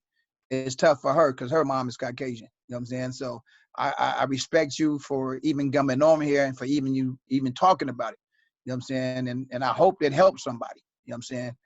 The second thing is to my coaches. how are you talking, or maybe let me change that. Are you talking to your kids about the police and being pulled over by the police? You know what I'm saying? I know, you know what I'm saying? I know Marshawn, I know Lonnie, and I'm not saying that, I'm saying that from a coach at Lincoln, and I coached at Morris, Southeast, and I know we have to.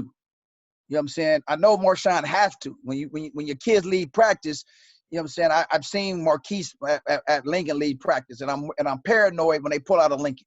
You know what I'm saying? Because I know if they go left, the police is on that corner. If they go right, you know what I'm saying, the police is hanging out of Lincoln Park. As coaches, are we having that conversation with them? Like, okay, you know what I'm saying? Just like Isaiah said, you know, hey, I remember what my mom and dad said, put your hands, you know what I'm saying? But is the coaches being firm that, or is it just like practice over, go home? I know I can't say that. I know Marshawn can't say that. You know what I'm saying? I know Lonnie can't say that. You know what I'm saying? I know, you know, hey, Ryan, I know you're going to Mount McGill. You know what I'm saying? So I'm just asking the coaches, what are we saying? Or are we even talking about it? Well, I'm glad. I mean, this is a big part of why I'm here, because I know I'm going to have that. And that's a number of the conversations I had with a number of friends and guys within the community of, it's going to be it's going to be a different end of practice. I'm not going to worry about whether or not a nanny's picking up their kid. I'm going to worry about making sure that their kid gets home. And that's a big part of why I'm on here. So I can, be better educated in that sense and making sure that, I'm going to have to learn how to speak to my kids about getting home safely, the police, all that stuff. So this is huge for me. This is huge. So Jeff, I haven't done that specifically at Saints in terms of speaking about police. One of the things we do a lot is talking about our young people dealing with people in an authority position. So I think one of the things I am going to change is to be more specific about police interaction. But, one of the things we've talked about is, at times, especially with my own children, is the priesthood. There's a whole lot going on there too. So what we've talked about is in our program about, how do you interact with a teacher that you feel is wronging you? How do you interact with maybe your boss at work who you feel may be treating you poorly? So it hasn't been specifically police, but it's been for our students when they're not in a position, of authority, dealing with people in authority. That's how we've dealt with it at Saints, or that's how I've dealt with it. Great question, Jeff. And Isaiah, thank you for the response. Ryan, for your comments. And Ryan at Mount McGill. I think Marshawn had to answer to that. They Can I call respond, sheriff please? out there. Mike, Go on, Mike, Mike. can I respond to Jeff? Yeah, go on. So like Jeff said, I'm the last person to leave the gym at a home game or an away game to make sure our guys get home. If kids are carpooling together, make sure they text me and let me know they made it home.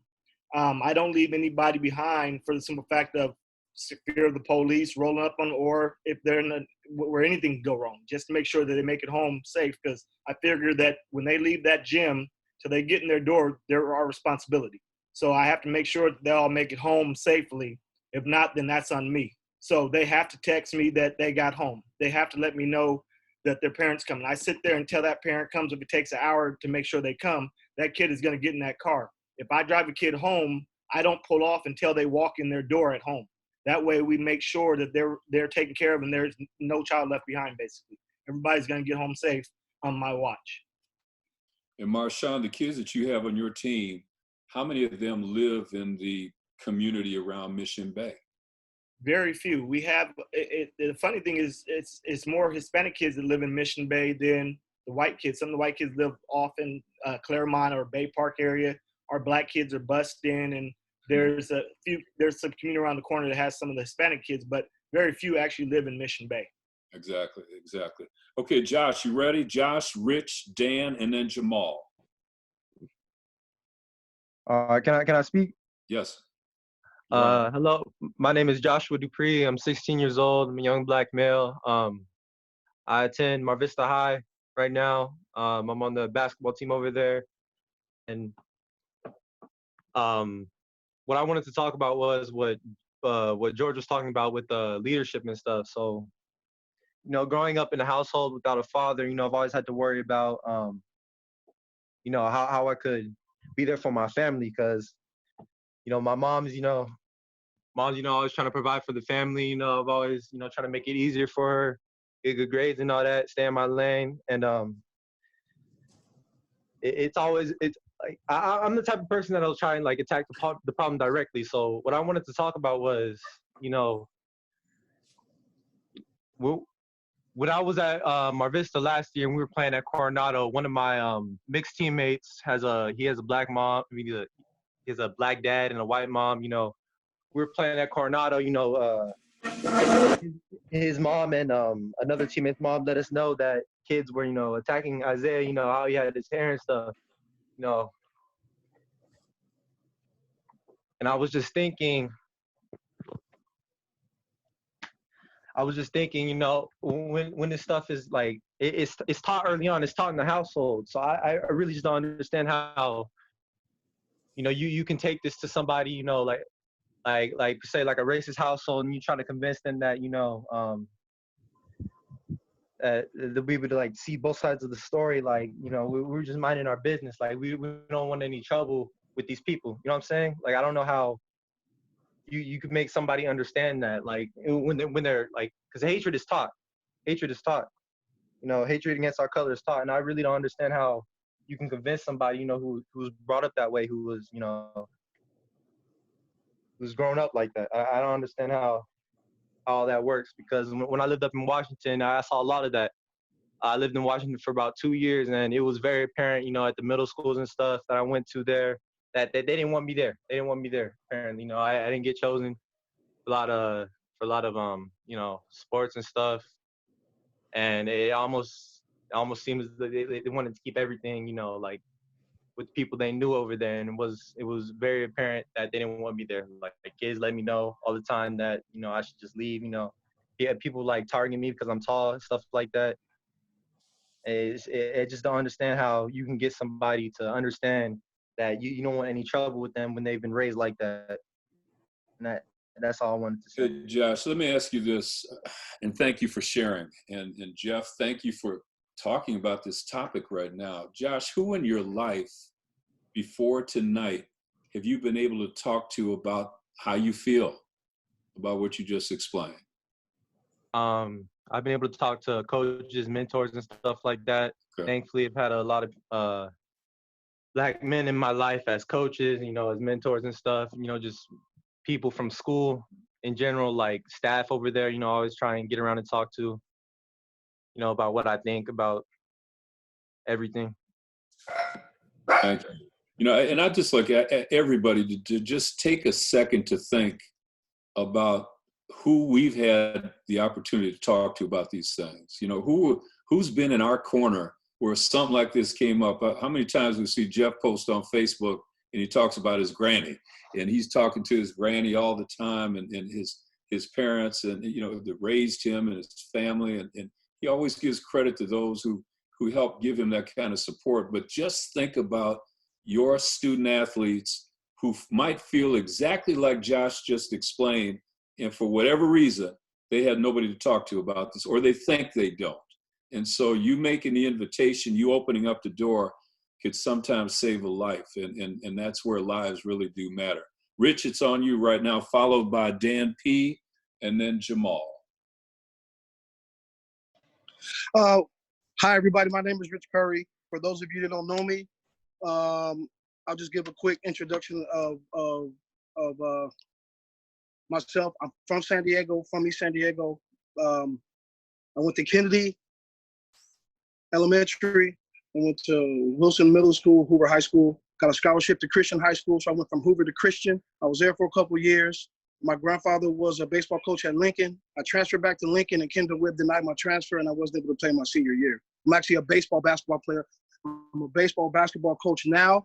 I'm actually a school teacher. I know many of you are coaches, but I haven't heard any teachers chime in, because in the classroom, on campus, I'm around the athletes all day. And I'm also a middle school teacher and athletic director, and I run our team sports on the middle school level. And You know, I started Athletic Initiative because of people like Michael Bunker. I started a community organization, and Jeff Harper Harris and Dan P, who's after me, and Marlon Wills are all on my board of directors. And I try to put the proper people in place to affect the community right. So I just, basketball, baseball was what I do. Both my kids play basketball and baseball. My daughter's a 4.0 student, National Honor Society, Scholar Society. At Mira Mesa, we missed Lonnie by 1 year.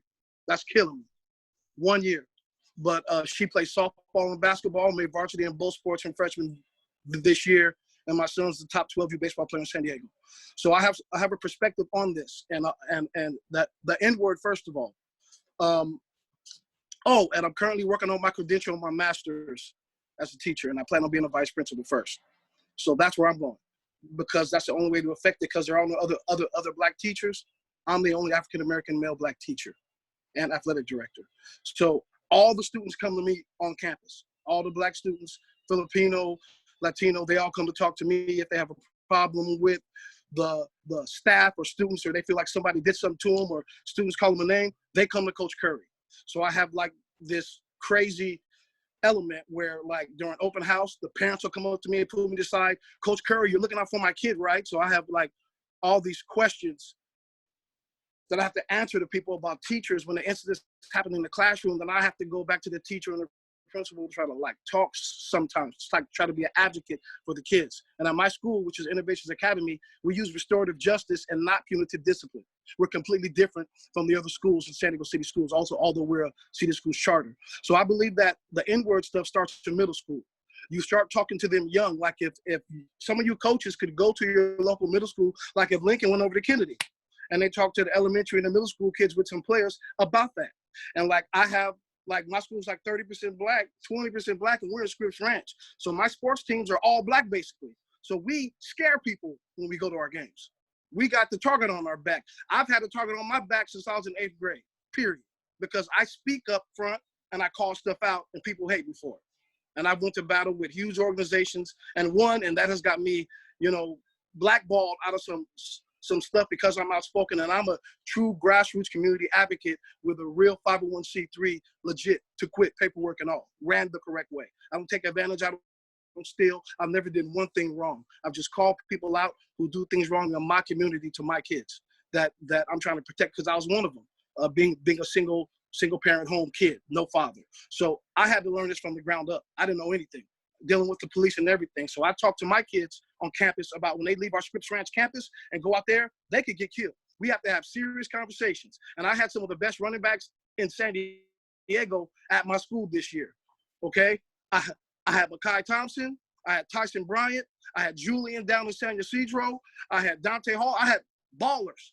My middle school team was like a high school team. It's crazy. We throw on lobs and dunking. But when we tried to play in the middle school sports league, we were straight hated on. We came from Scripps Ranch.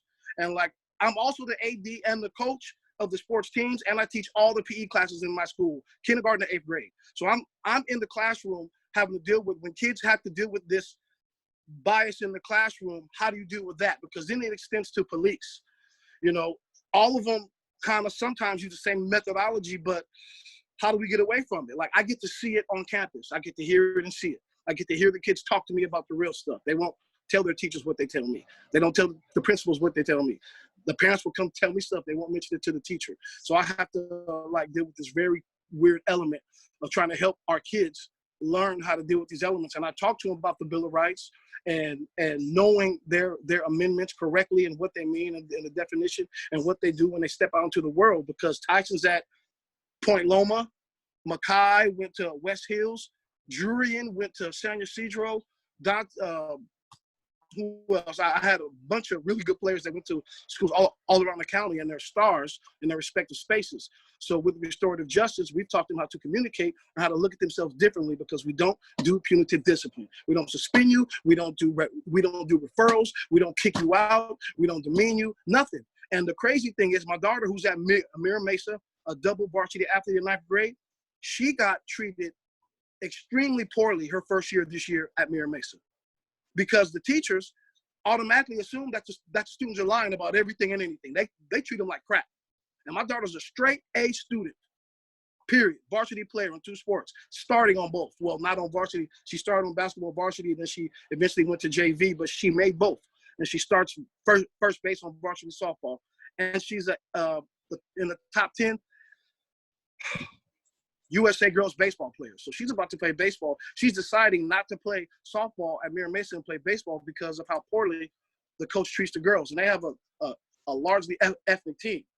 So like there's some stuff going on the real level. And I believe that a lot of this can be dealt with by talking to kids on the middle school level, because our middle school sports are horrendous. I just got a brand new campus and a brand new gym. I'm doing middle school open gym, and I'll have people there to talk to. I'm going to have police come to my gym and talk to the kids about the rules of the streets and what you do and all that stuff. I'm gonna try to do a middle school 3-on-3s. I'm gonna try to bridge the community, and we're now down on Ruffin Road at 5454 Ruffin Road. So now I'm by the city. I'm not in Scripps Ranch. Brand new multi-million-dollar campus. Okay, we do restorative justice. Restorative justice is made for African American kids and inner city kids. Just so you know. Rich, thank you. Okay. Thanks for them comments, and I thank you for the solutions too. And you brought up a bunch of them right now. Please come to middle school and talk to the middle school kids in 6th grade. Yeah.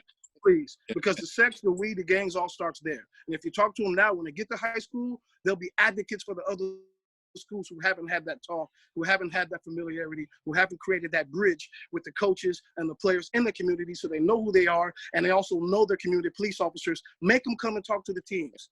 They will. Amen. Amen. And maybe earlier too, elementary school. Man, I teach eighth grade, Mike. Yes, you can do it for kindergarten and 3rd grade and 4th grade. I'm with them every day, and you can do it. And as a teacher, it's frustrating that there's not more Black teachers, and I'm only one person. So I'm trying to do all I can. We all have to work together with the coaches. And one last thing, middle school sports, I'm also a club basketball coach on the youth sports level. I get treated very poorly. I call referees prison guards. I call them prison guards. They treat us very differently. The hands, I also coach with Jeff at Lincoln, also coach with the San Diego Kings. They treat us differently, period. And it's not right, and it's biased. And they dog us, and they dog me, and they tell us to shut up, and they put us in a box, and they let the other coaches run around and do what they want to do. And on baseball, it's worse. I don't even want to get into softball and baseball because I have to bite the bullet. And my kids are ballers, and I'm a great coach, period. They don't like to see that. I have my hair braided because if I wear an afro on baseball, I'm done. They'll do me. They'll do me so wrong. And you know, Mike, I dealt with the MLB and the Padres. I did it. I tried my best. My own community killed me because nobody plays baseball. I got cannibalized, given everything for free, and that was my mistake. But we have to learn how to help one another, how to build. I have a community organization. I don't get no community help. I've been doing it for 8 years with the right people on the board. We need help. We do it for real. We're not just talk. We want to do it for real. We just need help and to come together. That's all I got to say, y'all. I love you, but I got to keep it 1 million. I don't play. You guys know that, man. I try to tell the truth, and it rubs people the wrong way sometimes, but we got to do it, because if we don't, we're done. Because we have a leaderless, genderless, ageless movement, and it's led by a martyr. There's nobody to kill. So we all got to do it together. Amen. And Rich talked about 2 of his kids. You have how many kids, Rich? I have 5 kids. I've been married for 18 years. And for Rich, it's family first. It's family first. So he's a parent, he's a coach, he's a club coach, he's a teacher. He's doing a great job. God bless you. Thank you. Dan is next, followed by Jamal. And then Jeff's going to wrap it up. Hey, everybody. I'm going to follow up on Rich. I'm just going to pick up where he left off. Me and Rich are very close. We got to know each other through Old Town Academy years ago. I started the football and basketball programs there with Rich, and then I moved on to become a coach at Crawford. I ran the baseball program there for a couple of years, stopped our 46-game losing streak, and I'll get into reasons why we have that losing streak. And that's basically because in the neighborhood that Crawford's in, no kids play baseball anymore because they've been run out of town due to the incessant and just pervasive racism that runs through Little League. I coached in North Park and Mid-City Little League, both those programs, and there was extremely deep roots of racism within both that caused me to get basically pushed out of both of those leagues due to my arguments and my disagreements, and usually it was due to the fact that a white kid wanted to be on the all-star team who didn't belong on the all-star team. I put a black or a brown kid on the team instead, and then chaos ensued. And that happened in both of those leagues. And basically what happens is these kids, black and brown kids, get pushed down year after year. I'm warned about them in advance. So Nolan Cervantes, he has a terrible attitude. Nolan Cervantes is literally the best kid I ever coached in my life when it came to attitude. And it was extremely difficult to deal with that. And that's why I ended up at Crawford, because it was sort of a fresh, clean slate. But basically, I'm getting kids who've never played baseball before, because they're the kids who didn't get pushed out and forced out of the game. I'm in Vegas now. I coach at an inner city school in Vegas. My program is probably the only program with Black students in the entire division. And so we face a ton of racism. We hear the N-word every game. We've heard it from umpires. And, you know, it's a very big deal for us. And one thing I made sure of my kids is, even though they do use it a lot in conversation, Black and brown kids, you know, use it together, even though we have like a couple of white kids at the school who sort of get adopted into that culture, and they're allowed to use it as well by their peers. But I don't let them use it in my dugout, because the umpires then see us as in a different light than they already did, which is already a different light. We get a tiny strike zone for our hitter, you know, for our pitchers, huge strike zone for our hitters, you know, check swings or suddenly full swings, you know, plays that aren't even close to the base or suddenly close plays or not even close plays the other direction. I mean, it's unbelievable. And I had to learn over the years to hold my anger in, because I'm a very, you know, expressive coach. And this is something that's really difficult, especially somebody who you know, I'm white. I do have an afro and, you know, waves or whatever, you know, so I sometimes can pass for non-white, especially when I'm around a lot of non-white kids. I'm not with the beard, but without the beard, I do pass sometimes as a light skin or half black, somebody like that, with my players. And so I've been called those words before as well. And it's unbelievable how deep it runs in baseball, especially. Basketball, football is a lot less significant, especially in basketball. I haven't had to deal with nearly as much, although we still deal with it sometimes when we play at schools like you know, there's these all-white schools in Las Vegas in the rich neighborhoods, and we play on the road at those schools. We have to really watch ourselves a lot. I've been kicked out of games from the bench when I wasn't even coaching a game. I was during a game I wasn't even coaching. I got kicked out of the game because I questioned one call, and it was a terrible call. And this is the idea that the kids face this uphill battle every single day. And then add on to that fact is I have to basically serve as the person who teaches them about, I'm a government teacher and a history teacher. So I teach these kids about their rights, you know, especially the Fourth Amendment. The Fourth Amendment is extremely important to teach the kids about. And so I make a big deal about them understanding that, but also understanding that no matter what happens, even if they know their rights, when they get pulled over, they're in a dangerous situation that their peers at, you know, at Coronado High School would not be in. And this is a situation that they have to learn from day one. And it's something that it's even, no matter how respectful you are, it doesn't matter, because we've seen stories of people sleeping in their own beds and getting shot. So it's a very difficult situation to approach, but as coaches, we have a unique perspective, and we also bring something to the kids that a lot of other people don't. We have this, you know, this amazing ability to influence them, while at the same time they listen to us oftentimes more than their own parents. And so we have to take this responsibility to be the right voice, and to make sure that they understand their position in this world. But also we have to fight to make sure this stuff stops, especially with baseball. We have to fight this to end this, because I'm working hard with Rich with Athletic Initiative, and I'm personally working with a lot of other people on the side, with some people through MLB, some former minor leaguers who are now finally able to release their story about how they lined up the Black players in center field and said, "We only need one of you," and that's why this game has died in the inner city. So I'll end my time there.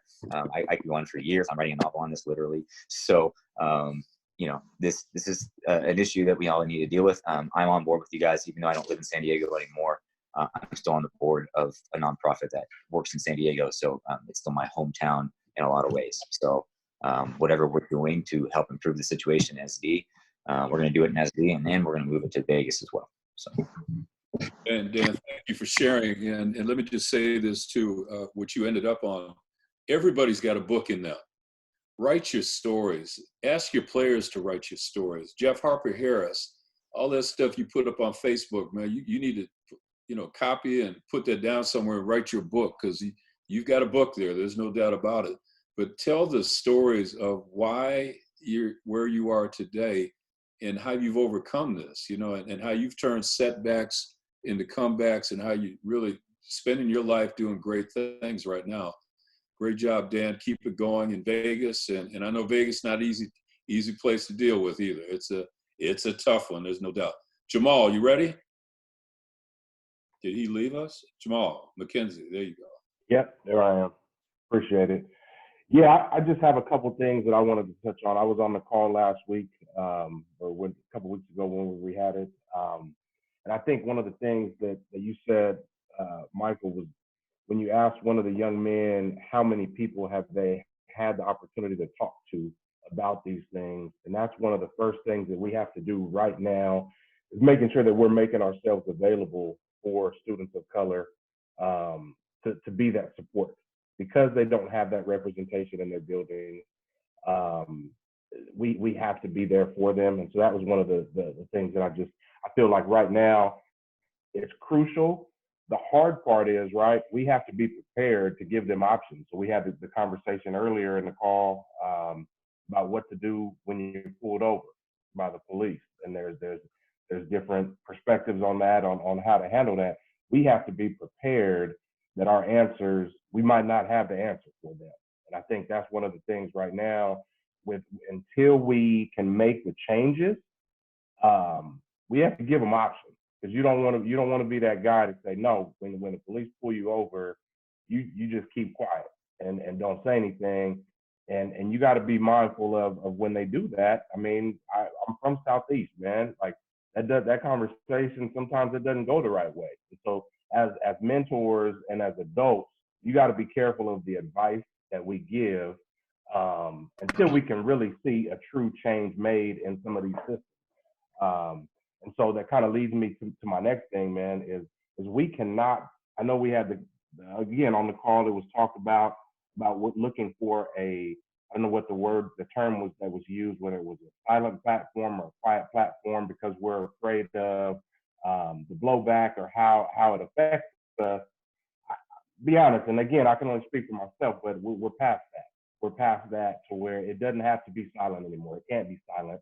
And if it's something that means that much to us, I'm willing to give my job for speaking up if I'm speaking truth, you know, and that's one of those things that I think is, and I know people are in different situations, but it's something you have to really think about when we're dealing with young youth in these cities. If you're willing to talk about it and to put in the work, you got to do it all the way. It can't be half-assed. It can't be. And so on that, and I spoke about this the last time, is there has to be areas and ways that you can make a change. So I live currently in Vancouver, Washington, which is right on the border of Portland, Oregon, and Washington. And in our school district, our entire school district, and we are the 4th largest school district in the state of Washington, we have 5 Black administrators, period, only 5. So my wife is one of those 5. They came together and approached the superintendent recently, about a month ago, with just kind of some things that are going on, lack of representation in the building, just a laundry list, right, of things that are going on. And they were able to get established an equity team where one of those 5 administrators is now in charge of that equity team. And it's not an equity team in your own building. It's an equity team of the entire district, and being able to affect the hiring and the staffing in our district. And so that's just one example of ways that I think right now, I hear all the talk about referees and in the counties. It hasn't changed. It was like that back in the 90s. Like it hasn't changed.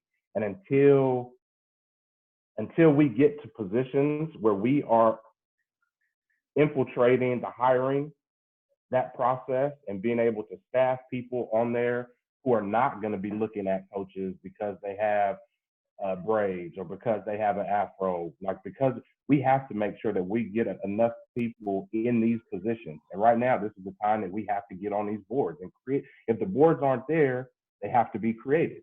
And there's a time period in the world where people have to listen in those facilities, in those organizations.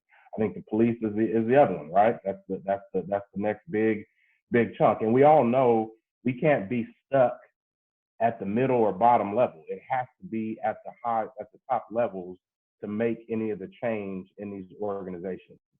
And so that's where I just say that we have to make sure that we're continuing to move, because all these conversations, aside from some of the high school kids on here, we've all had plenty of experiences with everything everyone is talking about here.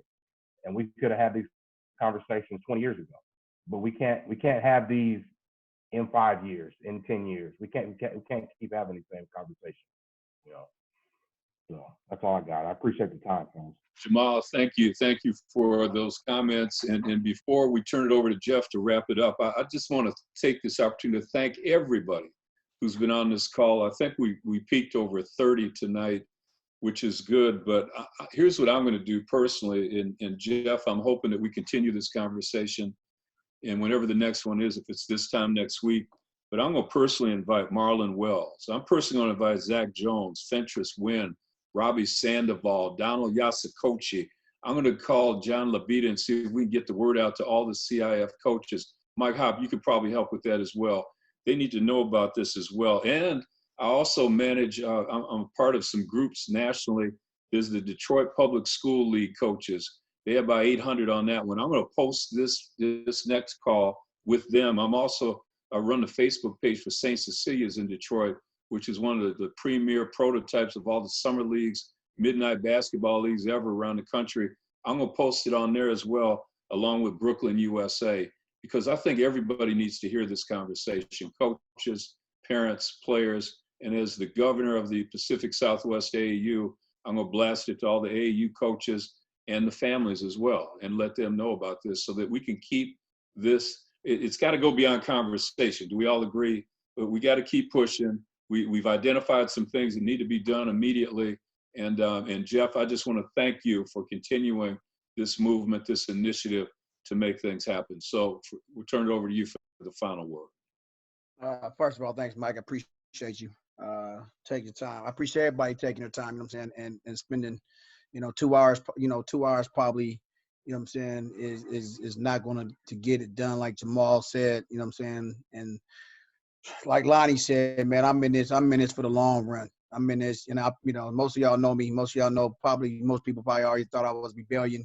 You know what I'm saying? I always was standing up for mine, saying Southeast kids. And sometimes people took it to the wrong, took the perception of what I was standing up for and made their own, try to figure me out. And now it's in the front. You know what I'm saying? I've been saying this, you know what I'm saying, like Jamal said, 5 years ago, 10 years ago, 20 years ago.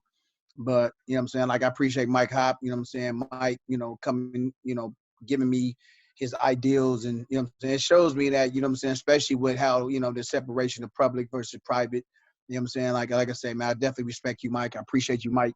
You know what I'm saying? I appreciate, you know what I'm saying, Ryan, because, you know what I'm saying, all the coaches, John is on, you know what I'm saying, it's a tough fight, but it's a fight that, you know what I'm saying, we have to, we no longer, like Jamal said, can talk about it. I can't talk about it. And like Ryan said, man, I really don't care no more. I probably didn't care 5 years ago when, you know what I'm saying, when I got into arguments, referees, people always thought it was over basketball. And it's not, you know what I'm saying. I've seen different things. But to the young people on here, Isaiah, like I said, man, and Delina, and Israel, I respect y'all.